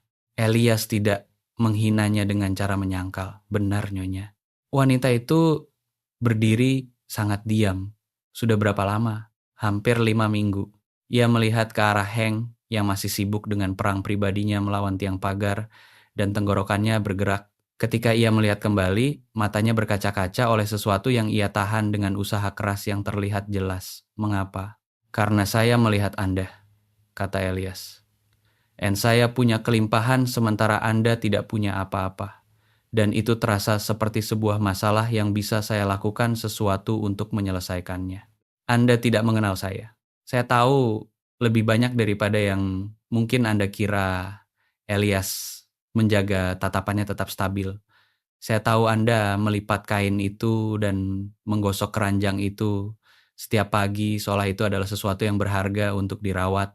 Saya tahu anak laki-laki tertua Anda mempertahankan posisinya ketika pria dewasa meninggikan suara kepada ibunya. Saya tahu anak bungsu Anda memberi nama pada setiap barang ukiran yang saya tinggalkan untuknya dan merawatnya seolah barang-barang itu sangat berarti karena Anda telah mengajarinya bahwa barang yang diberikan dengan perhatian layak mendapatkan perhatian sebagai balasannya."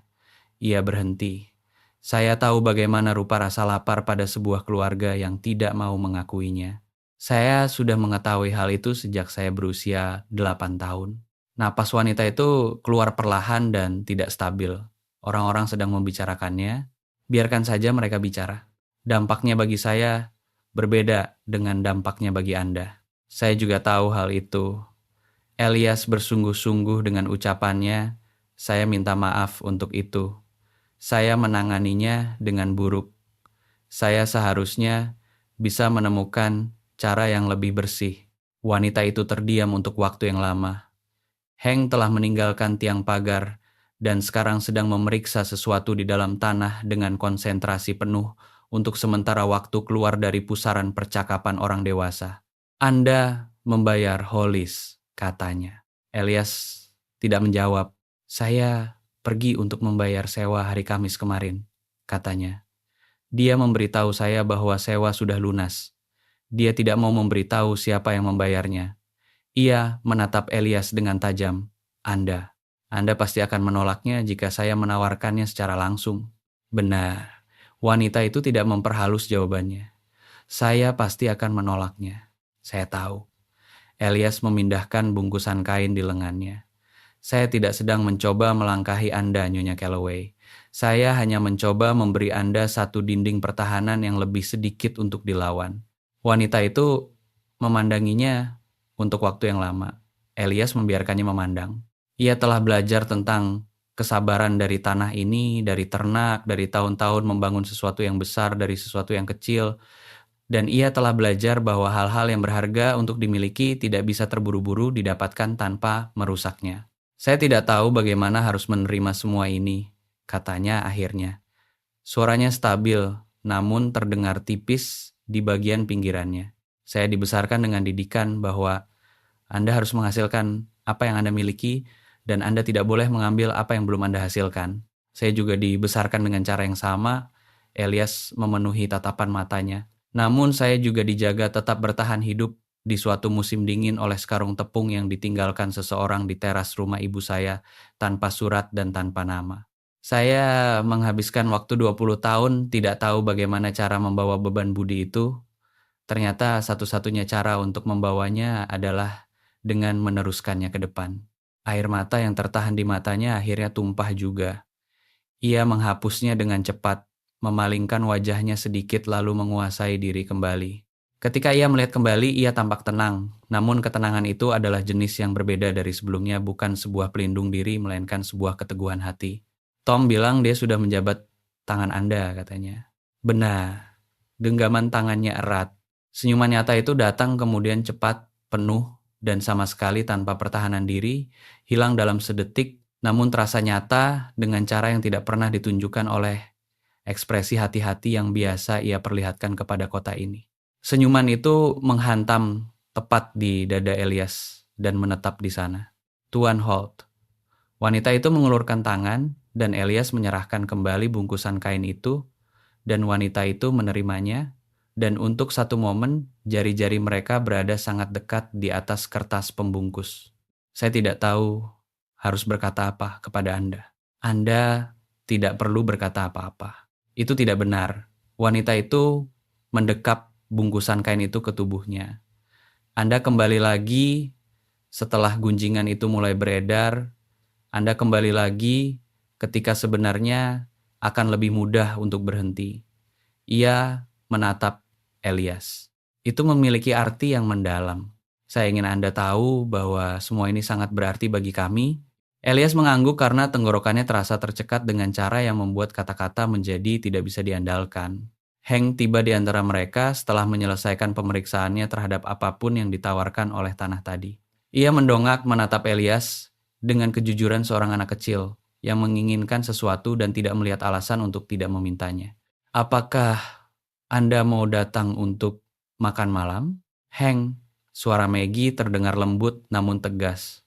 Dia yang membawakan kain jahitan, Hank menunjukkan faktanya. Logika itu tampaknya tidak terbantahkan baginya. Orang yang membawakan barang berhak mendapatkan makan malam. Itu adalah sebuah peraturan.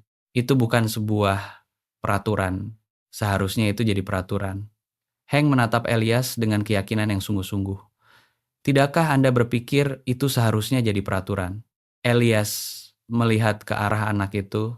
Ia melihat ke arah Maggie yang sedang memperhatikan putranya dengan ekspresi lelah namun penuh kasih dari seorang wanita yang telah belajar bahwa mendebat logika seorang anak berusia 6 tahun membutuhkan energi yang lebih besar daripada yang selalu dimilikinya. Ia melihat ke arah jalan di depan dan cahaya yang mulai berubah menjelang malam. Mungkin di lain waktu, kata Elias. Saat undangan itu datang langsung dari ibumu, Hank menerima hal ini dengan kelonggaran filosofis dari seorang anak kecil yang telah belajar untuk mengambil keuntungan dimanapun ia bisa menemukannya. Oke, tapi aku akan memintanya. Ia memberitahu Elias seolah sedang menyampaikan sebuah janji. Jadi Anda harus bersiap, Gus. Wanita itu mengangguk sekali. Ia berbalik untuk masuk ke dalam rumah, lalu mengambil jeda dengan tangannya berada di kusen pintu dan berbalik kembali menghadap Elias. Sup, hari Minggu lalu, katanya. Anda bilang itu adalah sup terbaik yang pernah Anda nikmati. Benar. Apakah itu kenyataan yang jujur? Atau Anda hanya sedang bersikap sopan saja? Nyonya Calloway, kata Elias, saya sama sekali tidak pernah bersikap sopan sepanjang hidup saya. Senyuman nyata yang penuh itu datang merekah, dan kali ini ia tidak menahannya, dan kali ini Elias tidak memalingkan muka. Senyuman itu bertahan selama 3 detik penuh, yang dihitung sendiri oleh Elias di dalam hatinya, dan kemudian wanita itu masuk ke dalam rumah, dan pintu tertutup, dan ia berdiri di teras yang kosong, dengan hawa dingin yang mulai menusuk di sekitarnya, membawa sebuah perasaan di dadanya yang terasa besar, hangat, dan sama sekali tidak bisa dikendalikan. Suara Tom terdengar menembus pintu yang tertutup, dan kemudian menyusul suara Hank yang lebih keras, dan kemudian terdengar suara sesuatu barang kayu kecil yang bergemerincing jatuh membentur lantai, disusul oleh suara tawa tinggi Hank yang renyah, suara-suara dari sebuah rumah tangga yang menyajikan anak-anak di dalamnya, dari sebuah kehidupan yang sedang dijalani di dalam ruangan-ruangan yang terlalu kecil untuk menampungnya, mendesak membentur dinding-dinding pembatas rumah. Elias melangkah turun dari teras. Ia berjalan menuju kudanya. Grady sudah menunggunya di peternakan ketika ia kembali, bersandar pada pagar pembatas dengan topinya ditarik ke bawah, yang berarti ia sudah berada di sana untuk waktu yang cukup lama. Jadi, kata pria tua itu, hari Sabtu, kata Elias. Grady menegakkan tubuhnya.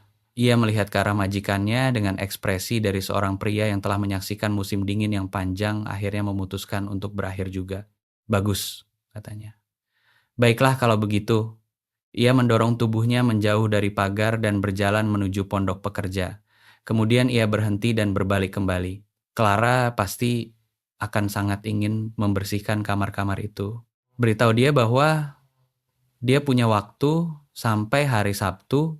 Dia pasti sudah akan menyelesaikannya pada hari Kamis dan akan membersihkannya kembali pada hari Jumat, kata Grady. Hanya sekadar memberitahu Anda saja. Ia berjalan pergi melanjutkan langkahnya.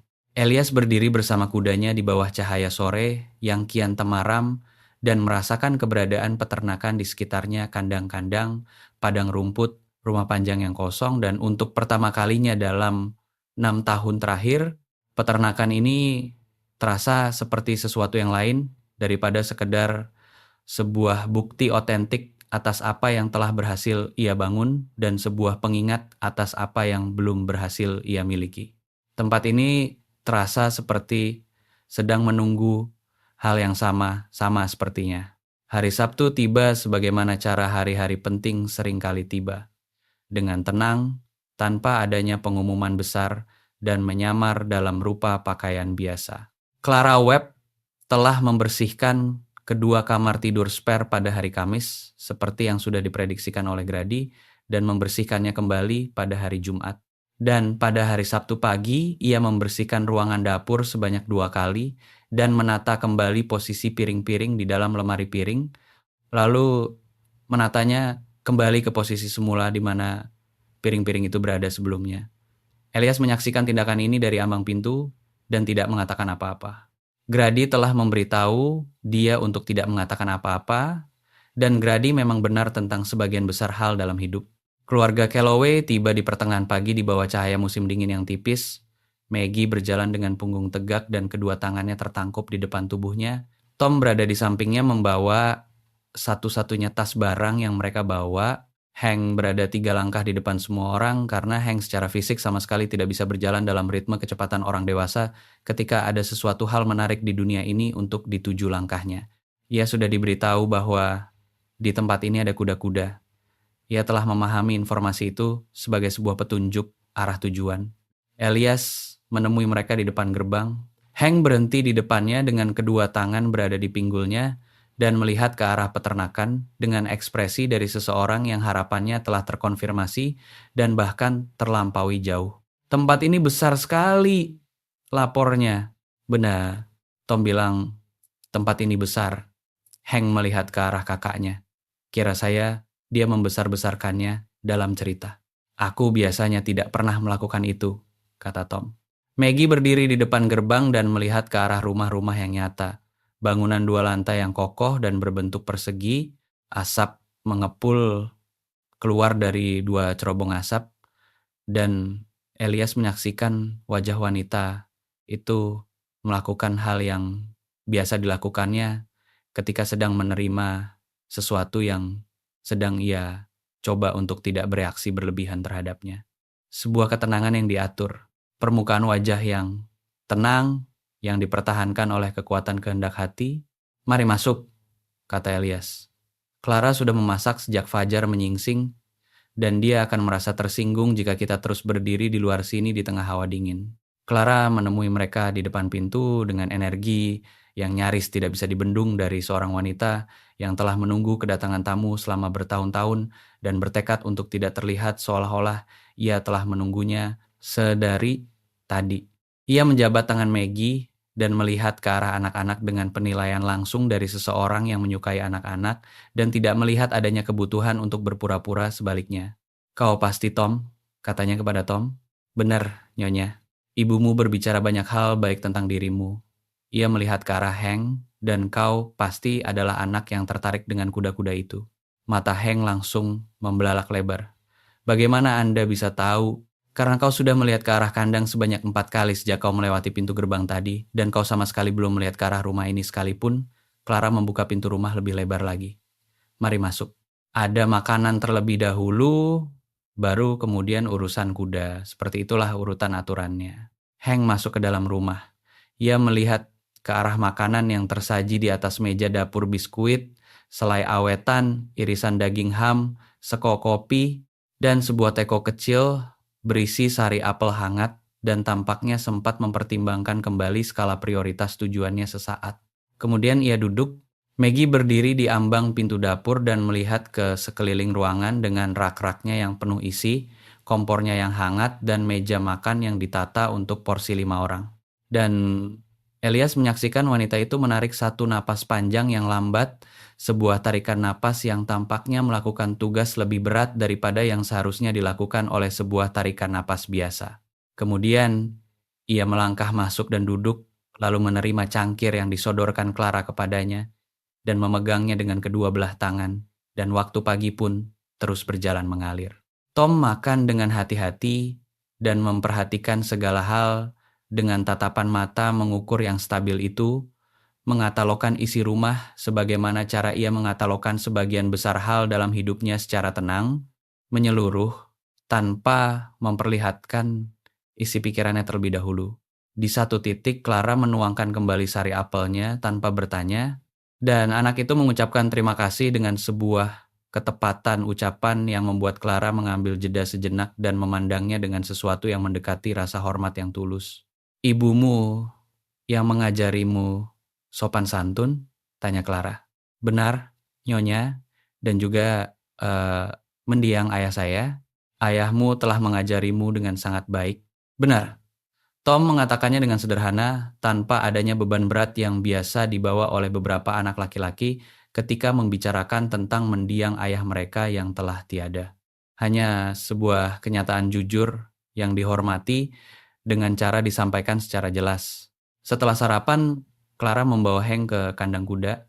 Anak itu meninggalkan meja makan dengan ritme kecepatan langkah yang secara teknis masih bisa dihitung sebagai berjalan jika Anda bersikap longgar memberikan penilaian tentang hal itu. Tom mengikuti di belakang dengan ritme yang sedikit lebih terukur, dan Elias mencatat momen tepat ketika Tom melangkah melewati pintu kandang kuda dan melihat kuda-kuda itu berada di sana, di mana keterukuran sikapnya langsung melumer runtuh dalam sedetik menjadi sesuatu rupa yang murni dari seorang anak laki-laki yang sedang melihat sesuatu hal yang sangat indah, menakjubkan. Ia menguasai diri kembali dengan cepat, sebuah tindakan yang justru membuatnya terlihat semakin menyentuh hati bukan berkurang. Hal itu menyisakan Elias dan Maggie berdua di dalam ruangan dapur. Maggie berdiri di dekat jendela, cangkir berada di dalam genggaman tangannya, melihat ke luar ke arah kandang kuda, di mana suara Clara terdengar sedang memperkenalkan Hank kepada seekor kuda betina bernama Butterscotch dengan keseriusan dari sebuah acara perkenalan formal. Dia pasti akan sangat ingin tinggal menetap di dalam kandang itu, kata Maggie. Kandang itu cukup hangat kondisinya. Elias datang berdiri di dekatnya, menjaga jarak agar tidak membuatnya merasa sesak. Clara pasti akan langsung mengadopsinya secara terang-terangan jika Anda mengizinkannya. Saya menyadarinya. Ia berbalik dari arah jendela. Wajahnya menyajikan hal rumit itu kembali. Jenis ekspresi yang memutar berbagai macam perasaan terlalu cepat bagi Elias untuk bisa menyebutkan nama masing-masing perasaan itu secara pasti. Dia adalah seorang wanita yang baik, wanita terbaik yang saya kenal. Maggie meletakkan cangkirnya di atas meja. Ia melihat ke arah Elias secara langsung, cara yang biasa ia lakukan ketika ia telah memutuskan sesuatu hal dan akan menyampaikannya secara jujur lurus ke depan tanpa memedulikan harga yang harus dibayar untuk itu. Elias telah mulai mengenali tatapan mata ini dan menghormatinya secara mutlak tanpa syarat. Saya perlu menanyakan sesuatu kepada Anda, katanya. Dan saya membutuhkan Anda untuk menjawabnya dengan jujur kepada saya, bahkan jika jawaban yang jujur itu terasa tidak nyaman untuk disampaikan. Baiklah, apakah arti dari semua ini sebenarnya? Ia menahan tatapan mata Elias tetap stabil, bukan tentang kamar-kamar itu, bukan tentang pengaturan praktis ini. Saya memahami pengaturan praktis ini. Maksud saya, ia mengambil jeda sejenak, memilih kata-kata. Apa yang sebenarnya sedang Anda lakukan, Elias? Apa yang sebenarnya Anda inginkan dari semua tindakan ini? Pertanyaan itu duduk diam di antara mereka berdua. Elias sudah tahu pertanyaan ini akan datang. Ia sudah mengetahuinya sejak acara makan malam hari Minggu yang lalu dengan cangkir-cangkir kaleng, daun saga kering, dan remahan roti jagung heng, bahwa pada akhirnya wanita ini pasti akan menanyakannya secara langsung, karena Maggie Calloway tidak pernah membiarkan hal hari penting tetap berada dalam kondisi abu-abu tanpa definisi yang jelas ketika ia memiliki sarana untuk mendefinisikannya secara pasti. Ia telah menghabiskan waktu 2 minggu menyiapkan sebuah jawaban yang terukur, hati-hati, dan menyisakan ruang bagi wanita itu untuk melangkah mundur jika ia membutuhkannya. Saya sudah bosan menyantap makan malam sendirian, katanya. Saya ingin anak-anak itu berada di dalam rumah ini. Saya ingin Tom memiliki buku-buku yang cukup untuk menopang minat bacanya selama bertahun-tahun dan memiliki ruang yang cukup untuk berpikir jernih di dalamnya. Saya ingin Hank belajar berkuda di atas punggung seekor kuda yang nyata, bukan di atas sebuah kuda ukiran kayu. Ia mengambil jeda sejenak, dan saya ingin mengenal diri Anda seutuhnya. Semua bagian dari diri Anda, bagian-bagian yang Anda perlihatkan ke dunia luar dan bagian-bagian yang Anda sembunyikan tetap tersimpan di dalam. Saya ingin duduk di teras rumah itu pada sore hari di musim panas dan mendengarkan apa isi pikiran Anda tentang berbagai hal di dunia ini. Saya ingin menyaksikan Anda menumbuhkan sebuah kebun tanaman di atas tanah di luar sana yang selama ini terbuang percang karena Clara tidak mau berkebun dan saya sendiri tidak memiliki kesabaran untuk mengurusnya. Maggie berdiri, sangat diam, tak bergerak. Saya tahu ini adalah penawaran yang jauh lebih banyak daripada apa yang Anda mintakan, kata Elias. Saya tahu waktu 6 minggu bukanlah sebuah jangka waktu yang lama. Saya tahu mendiang suami Anda baru saja 1 tahun berada di dalam tanah pemakaman, dan saya tahu Anda tidak sedang mencari seseorang untuk menyelamatkan hidup Anda, dan saya tahu Anda akan tetap berhasil bertahan menjalani hidup dengan atau tanpa keberadaan saya di samping Anda. Ia menatap wanita itu, namun saya meminta Anda untuk mempertimbangkan pilihan untuk tidak lagi bertahan menjalani hidup sendirian. Bukan karena Anda tidak mampu melakukannya, melainkan karena Anda tidak seharusnya menanggung semua itu sendirian. Keheningan yang mengikuti terasa sangat panjang jangka waktunya. Di luar rumah, suara ceria Hank terdengar terbawa angin dari arah kandang kuda dengan sangat jelas, bertanya kepada Clara apakah Butterscotch menyukai wortel dan apakah kuda itu pernah berlari dengan sangat cepat. Jawaban Clara tidak terdengar jelas suaranya, namun nada suaranya terasa sangat hangat penuh kasih. Mendiang suami saya, kata Maggie. Suaranya telah merendah menjadi lebih lirih. James adalah seorang pria yang sangat baik. Dia adalah sosok yang lembut, sabar, dan dia sangat mencintai anak-anaknya, dan dia juga mencintai diri saya dengan sebaik-baik cara yang ia ketahui. Ia memutar cangkirnya di atas meja. Dia meninggal dunia saat sedang melakukan sebuah pekerjaan yang jujur demi upah yang tidak jujur, dan saya telah merasakan amarah mendalam tentang kenyataan itu setiap hari selama 11 bulan terakhir ini, dan saya belum pernah menceritakan kenyataan amarah itu kepada siapapun. Ia mendongak menatap Elias. Saya menceritakannya kepada Anda sekarang karena Anda tadi meminta untuk mengetahui bagian-bagian dari diri saya yang tidak saya perlihatkan ke dunia luar, dan kenyataan amarah inilah salah satu dari bagian itu. Saya mendengarkan ucapan Anda, kata Elias. Saya tidak ingin menggantikan posisinya, kata wanita itu dengan tegas. Tanpa adanya nada meminta maaf atas ketegasannya. Saya tidak menginginkan seorang pria yang sedang mencoba untuk menjadi versi tiruan dari dirinya. Saya menginginkan ia berhenti berbicara. Sesuatu melintas bergerak di dalam ekspresi wajahnya. Saya ingin tahu seperti apa rasanya menjalani hidup tanpa dicekam oleh rasa takut kembali, katanya. Saya telah dicekam oleh rasa takut setiap pagi selama 11 bulan terakhir ini. Apa yang akan kami makan hari ini, apa yang kami utang yang harus dibayar, apa yang harus saya sampaikan kepada anak-anak ketika jawaban untuk kedua pertanyaan itu adalah tidak ada apa-apa. Saya bangun tidur dalam kondisi ketakutan, dan saya pergi tidur kembali dalam kondisi ketakutan, dan saya menahan semua beban itu tetap stabil di tengah-tengah karena anak-anak membutuhkan diri saya untuk tetap kuat. Suaranya tetap berada dalam kondisi level yang stabil sepanjang ia menyampaikan semua kenyataan pahit ini, hal yang merupakan tanda paling mengagumkan dari kekuatan karakternya. Saya sudah tidak tahu lagi seperti apa rasanya menjalani hidup tanpa dicekam oleh rasa takut. Elias melangkah melintasi ruangan dapur dan berdiri tepat di depan wanita itu lalu berkata, "Kalau begitu, izinkan saya memperlihatkan rasanya kepada Anda." Maggie mendongak menatapnya. Permukaan wajah yang hati-hati itu telah runtuh hilang sepenuhnya.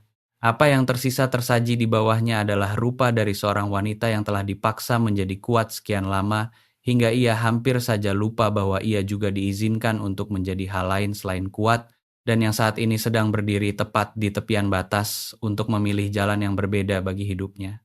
Saya bukanlah seorang wanita yang mudah untuk dihadapi, katanya. Saya tahu itu. Saya memiliki pendapat-pendapat saya sendiri, pendapat yang sangat kuat. Saya akan mendebat pendapat Anda ketika saya mengira pendapat Anda salah. Saya sama sekali tidak mengharapkan hal lain selain itu dari diri Anda. Anak-anak saya adalah bagian tak terpisahkan dari apapun rupa pengaturan hidup ini ke depan. Tidak ada versi dari jalan kehidupan saya di mana mereka tidak menjadi hal nomor satu yang paling utama. Mereka adalah bagian dari alasan mengapa saya menginginkan pengaturan ini ada, kata Elias. Bukan sebagai sebuah pengecualian dari kehadiran mereka, melainkan justru karena keberadaan mereka.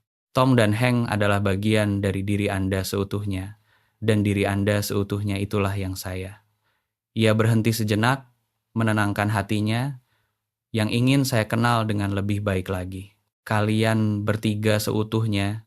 Maggie memandanginya untuk waktu yang lama. Elias tidak bergerak satu senti pun, tidak mendesaknya sama sekali, dan tidak menawarkan hal lain lagi karena wanita ini sudah memiliki semua hal yang dibutuhkannya untuk membuat keputusan hidupnya, dan menambahkan hal lain lagi saat ini hanya akan menjadi sebuah kebisingan yang mengganggu prosesnya. Baiklah, katanya. Kalimat itu keluar dengan suara lirih, sederhana, dan bersifat final. Elias membiarkan kata-kata itu mengendap menenangkan hatinya. Baiklah, katanya membalas ucapan wanita itu. Mereka berdiri berdampingan di dalam ruangan dapur di bawah cahaya musim dingin, dan tidak ada hal dramatis yang terjadi di antara mereka. Hal yang terasa sangat tepat karena hal-hal yang nyata penting dalam hidup ini jarang sekali terjadi secara dramatis.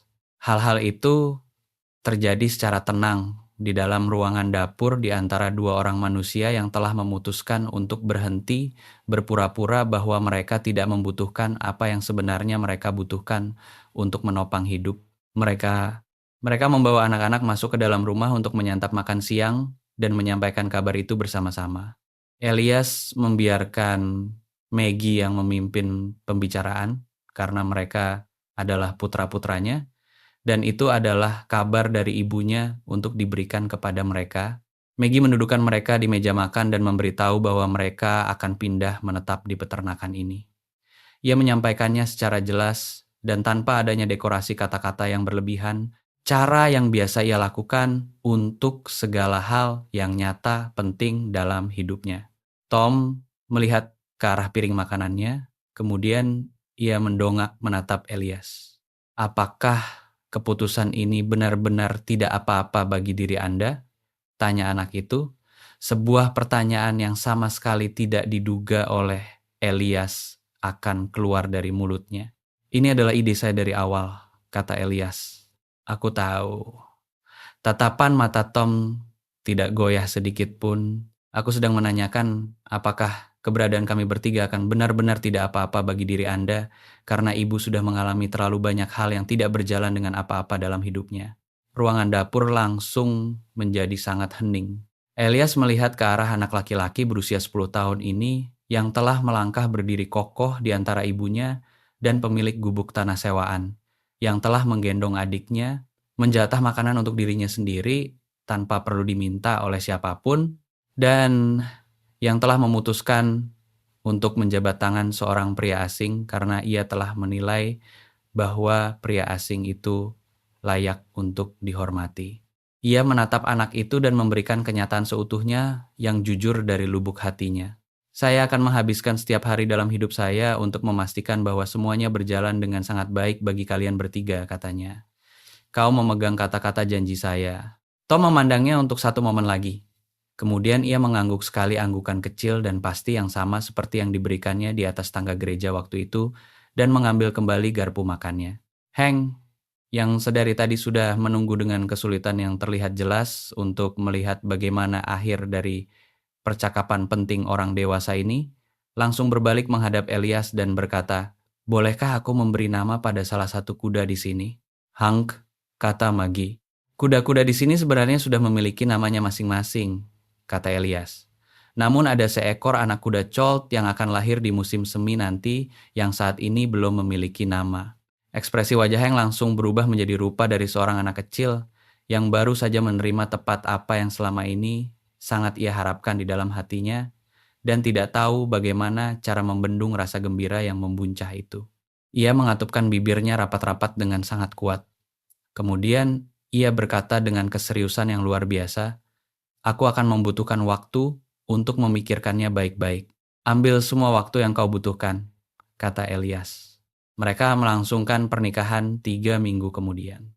Pernikahan itu tidak berjalan secara diam-diam, seperti yang ternyata terjadi belakangan, atau tidak berjalan sesuai dengan cara yang dibayangkan Elias. Ketika ia sempat memikirkan tentang sebuah acara kecil yang sederhana saja, apa yang terjadi adalah pada pagi hari saat Pendeta Cross dijadwalkan untuk memimpin jalannya upacara pernikahan, ia tiba di gereja mendapati ruangan gereja sudah terisi separuh penuh oleh kedatangan orang-orang. Walt Mercer dan istrinya sudah hadir di sana. Grady Sims tampil rapi dengan pakaian bersih dengan cara yang mengisyaratkan bahwa Clara Webb telah mengeluarkan instruksi tegas tentang penampilannya. Clara sendiri tampil mengenakan gaun terbaiknya, duduk di bangku barisan paling depan dengan Hank berada di antara dirinya dan lorong jalan karena ia langsung menyadari sejak awal bahwa Hank harus berada di samping seseorang yang bisa menjaganya agar tidak memanjat bangku gereja selama upacara berlangsung. Agnes Pruitt juga hadir di sana. Ia duduk di barisan dekat bagian belakang dan ia sama sekali tidak terlihat menampilkan wajah kemenangan, wajah penggunjing, atau hal-hal lain yang sempat diduga Elias akan diperlihatkannya. Ia terlihat seperti seorang wanita yang telah menghabiskan waktu 1 bulan penuh memikirkan banyak hal di dalam kepalanya dan masih berada di tengah-tengah proses perenungan itu. Ketika ia menangkap tatapan mata Elias, ia memberikan sebuah anggukan kecil yang terasa membutuhkan usaha keras dari dirinya untuk diberikan. Elias membalas anggukan itu. Tom berjalan mengantarkan ibunya menyusuri lorong gereja, anak itu yang memintanya sendiri kepada ibunya. Maggie telah melihat ke arah putranya ketika anak itu meminta hal itu dan mengatupkan bibirnya rapat-rapat lalu menjawab ya. Dan pada pagi hari saat upacara itu berlangsung, anak itu mengenakan pakaian terbaiknya, menampilkan sikap tubuh tegak ayahnya, membawa rasa bangga yang sunyi, hati-hati, dan sungguh-sungguh dari dirinya sendiri. Dan ia menyerahkan tangan ibunya kepada Elias dengan keseriusan dari seseorang yang sedang melakukan sebuah prosesi penyerahan suci yang sakral. Elias menerima tangan wanita itu. Ia melihat ke arah Maggie yang tampil anggun mengenakan gaunnya yang telah dibantu disesuaikan ukurannya oleh Clara, sebuah gaun wol berwarna biru yang tidak dipinjam dari manapun, melainkan dibeli langsung dari toko Mercer dengan harga modal, karena Walt secara diam-diam menolak untuk mengenakan harga jual penuh dan memikirkan tentang setiap pagi saat ia berkuda melewati jalan belakang sebelum fajar dengan membawa sebuah keranjang berisi telur dan tepung dengan sebuah harapan spesifik di dadanya bahwa bantuan itu akan cukup untuk menopang mereka. Bantuan itu memang tidak cukup jika hanya berdiri sendiri, namun bantuan itu telah menjadi sebuah awal dari kecukupan, dan kenyataan itulah yang ia pahami sekarang sebagai satu-satunya hal yang harus diwujudkan oleh sebuah awal perjalanan. "Apakah kau menerima wanita ini?" kata Pendeta Cross. "Saya menerima," kata Elias. Ia memaksudkan dua kata itu dengan seluruh kekuatan yang dimilikinya di dalam jiwa. Acara resepsi dilangsungkan di aula gereja karena Clara yang mengorganisasinya, dan Clara sama sekali tidak pernah melakukan segala hal dengan setengah-setengah. Ada makanan yang tersaji jauh lebih banyak daripada jumlah porsi yang sempat disetujui oleh Elias sebelumnya, dan ia mencurigai ada beberapa wanita kota yang ikut menyumbangkan hidangan masakan tanpa perlu diminta terlebih dahulu, dan Hank makan tanpa henti sampai Maggie memotong jatah makannya, dan kemudian anak itu menyelinap kembali mengambil makanan lagi ketika ibunya sedang sibuk berbicara dengan orang lain, tindakan yang diamati oleh Tom tanpa adanya niat untuk mengintervensi karena Tom tampaknya telah memutuskan bahwa beberapa pertempuran adiknya bukanlah bagian dari tugas jabatannya untuk dilawan. Grady menjabat tangan Elias di depan pintu saat mereka bersiap untuk keluar pulang. Pria tua itu menahan genggaman tangannya satu momen lebih lama dari yang biasanya dibutuhkan oleh sebuah jabat tangan biasa. "Anda telah melakukan hal yang sangat bagus, Bos," katanya. Hanya itu saja yang diucapkannya. Kalimat itu sudah terasa sangat cukup. Malam pertama di dalam rumah peternakan, Elias duduk di teras rumah setelah acara makan malam di bawah kegelapan malam musim dingin yang bersih dan tenang, sementara di dalam rumah, suara Clara dan Maggie terdengar sedang mencuci piring bersama dan mengobrol dengan cara yang mudah dari dua orang wanita yang telah memutuskan bahwa mereka saling menyukai satu sama lain. Tom duduk di meja dapur dengan sebuah buku yang disandarkan pada stoples gula, dan Hank secara teoris seharusnya sudah berada di dalam tempat tidurnya, namun suaranya masih bisa terdengar menembus jendela. Kamarnya sedang melakukan sebuah percakapan serius dengan mainan kuda kayu dan burung kayunya tentang nama apa yang akan diberikan kepada anak kuda colot nanti di musim semi. Pintu depan rumah terbuka dan Maggie keluar membawa 2 cangkir kopi, lalu duduk di sampingnya di atas bangku kayu panjang yang sengaja ia bangun menempel pada dinding luar rumah. Ia menyodorkan secangkir kopi kepada Elias. Elias menerimanya. Mereka duduk bersama di dalam kegelapan malam, meminum kopi mereka, dan mendengarkan peternakan kian tenang bersiap menghadapi malam di sekeliling mereka. Suara ternak di padang rumput yang jauh, derap kuda di dalam kandang, suara angin dari arah dataran luas yang bergerak melewati pepohonan tanpa daun di sepanjang garis pagar pembatas peternakan. Di dalam rumah, suara Tom terdengar sedang membalikan halaman bukunya. Suara Hank merendah menjadi sebuah gumaman lirih lalu perlahan menjadi hening sepenuhnya, yang berarti anak itu telah tertidur di tengah-tengah kalimatnya sendiri, cara yang biasa ia alami setiap kali ia tertidur. "Dia sudah tertidur," kata Maggie sambil mengangguk ke arah jendela kamar anaknya. "Kira saya juga begitu," Dia sudah terlihat mengantuk saat makan malam tadi. Wanita itu menangkupkan kedua belah tangannya di sekeliling cangkir kopinya.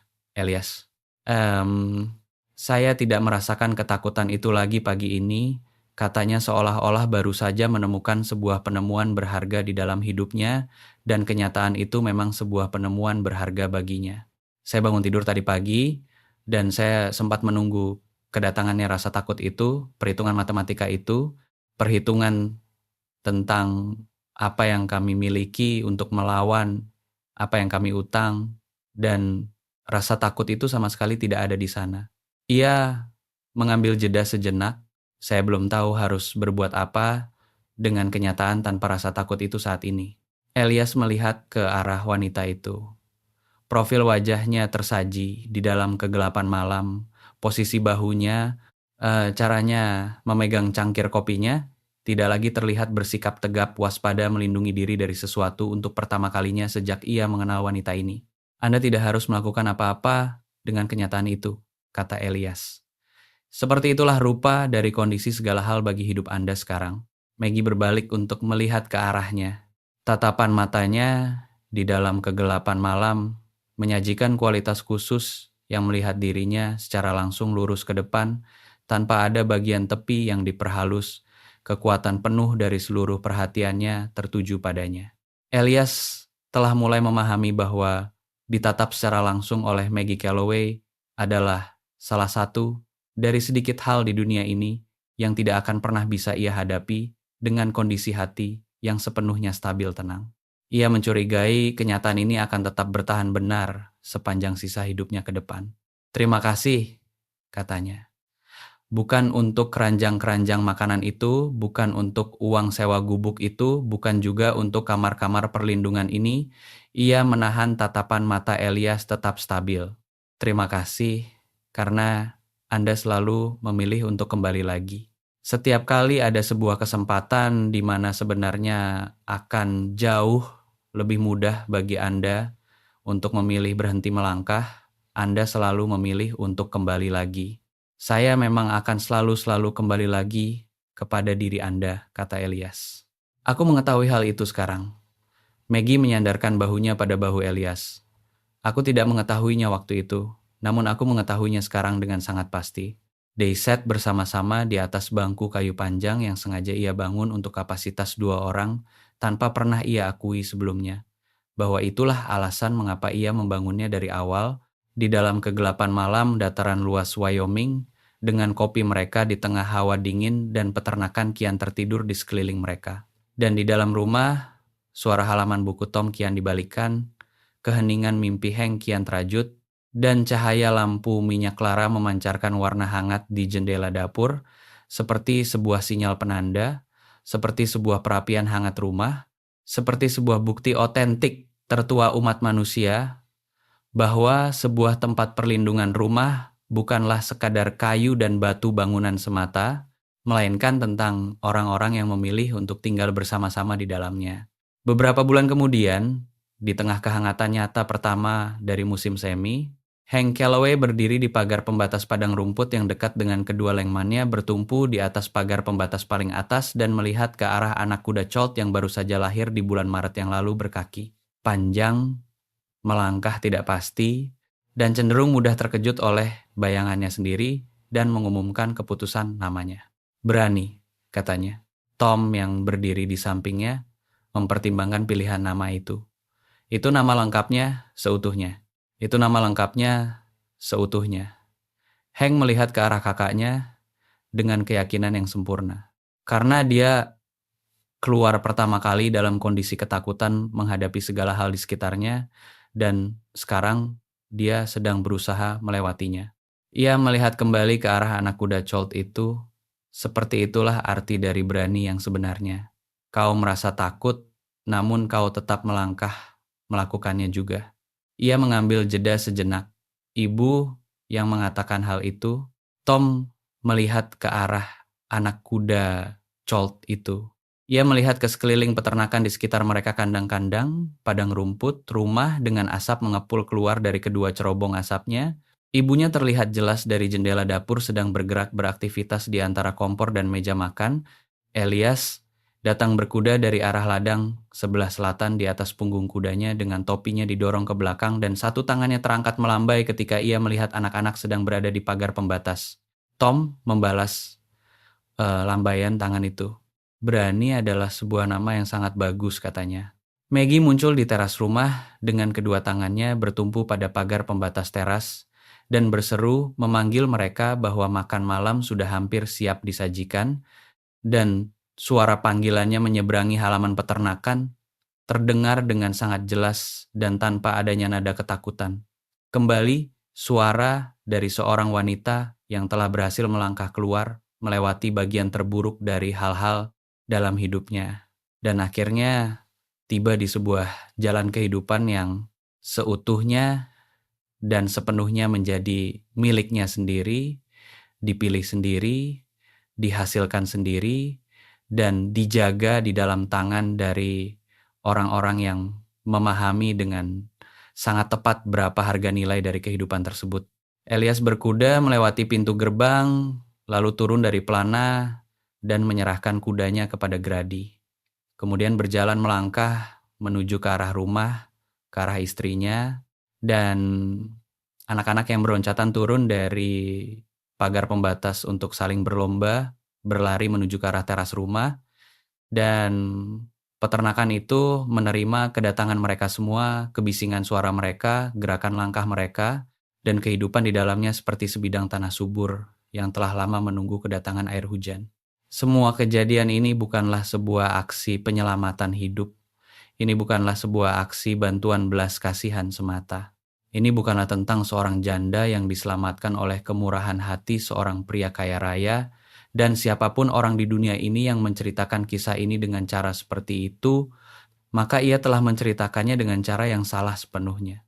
Ini adalah tentang dua orang manusia yang selama ini sama-sama hanya sekadar berhasil bertahan hidup dengan cara mereka masing-masing yang berbeda, memilih untuk berhenti hanya sekadar bertahan hidup dan memulai untuk benar-benar menjalani hidup bersama sebagai gantinya.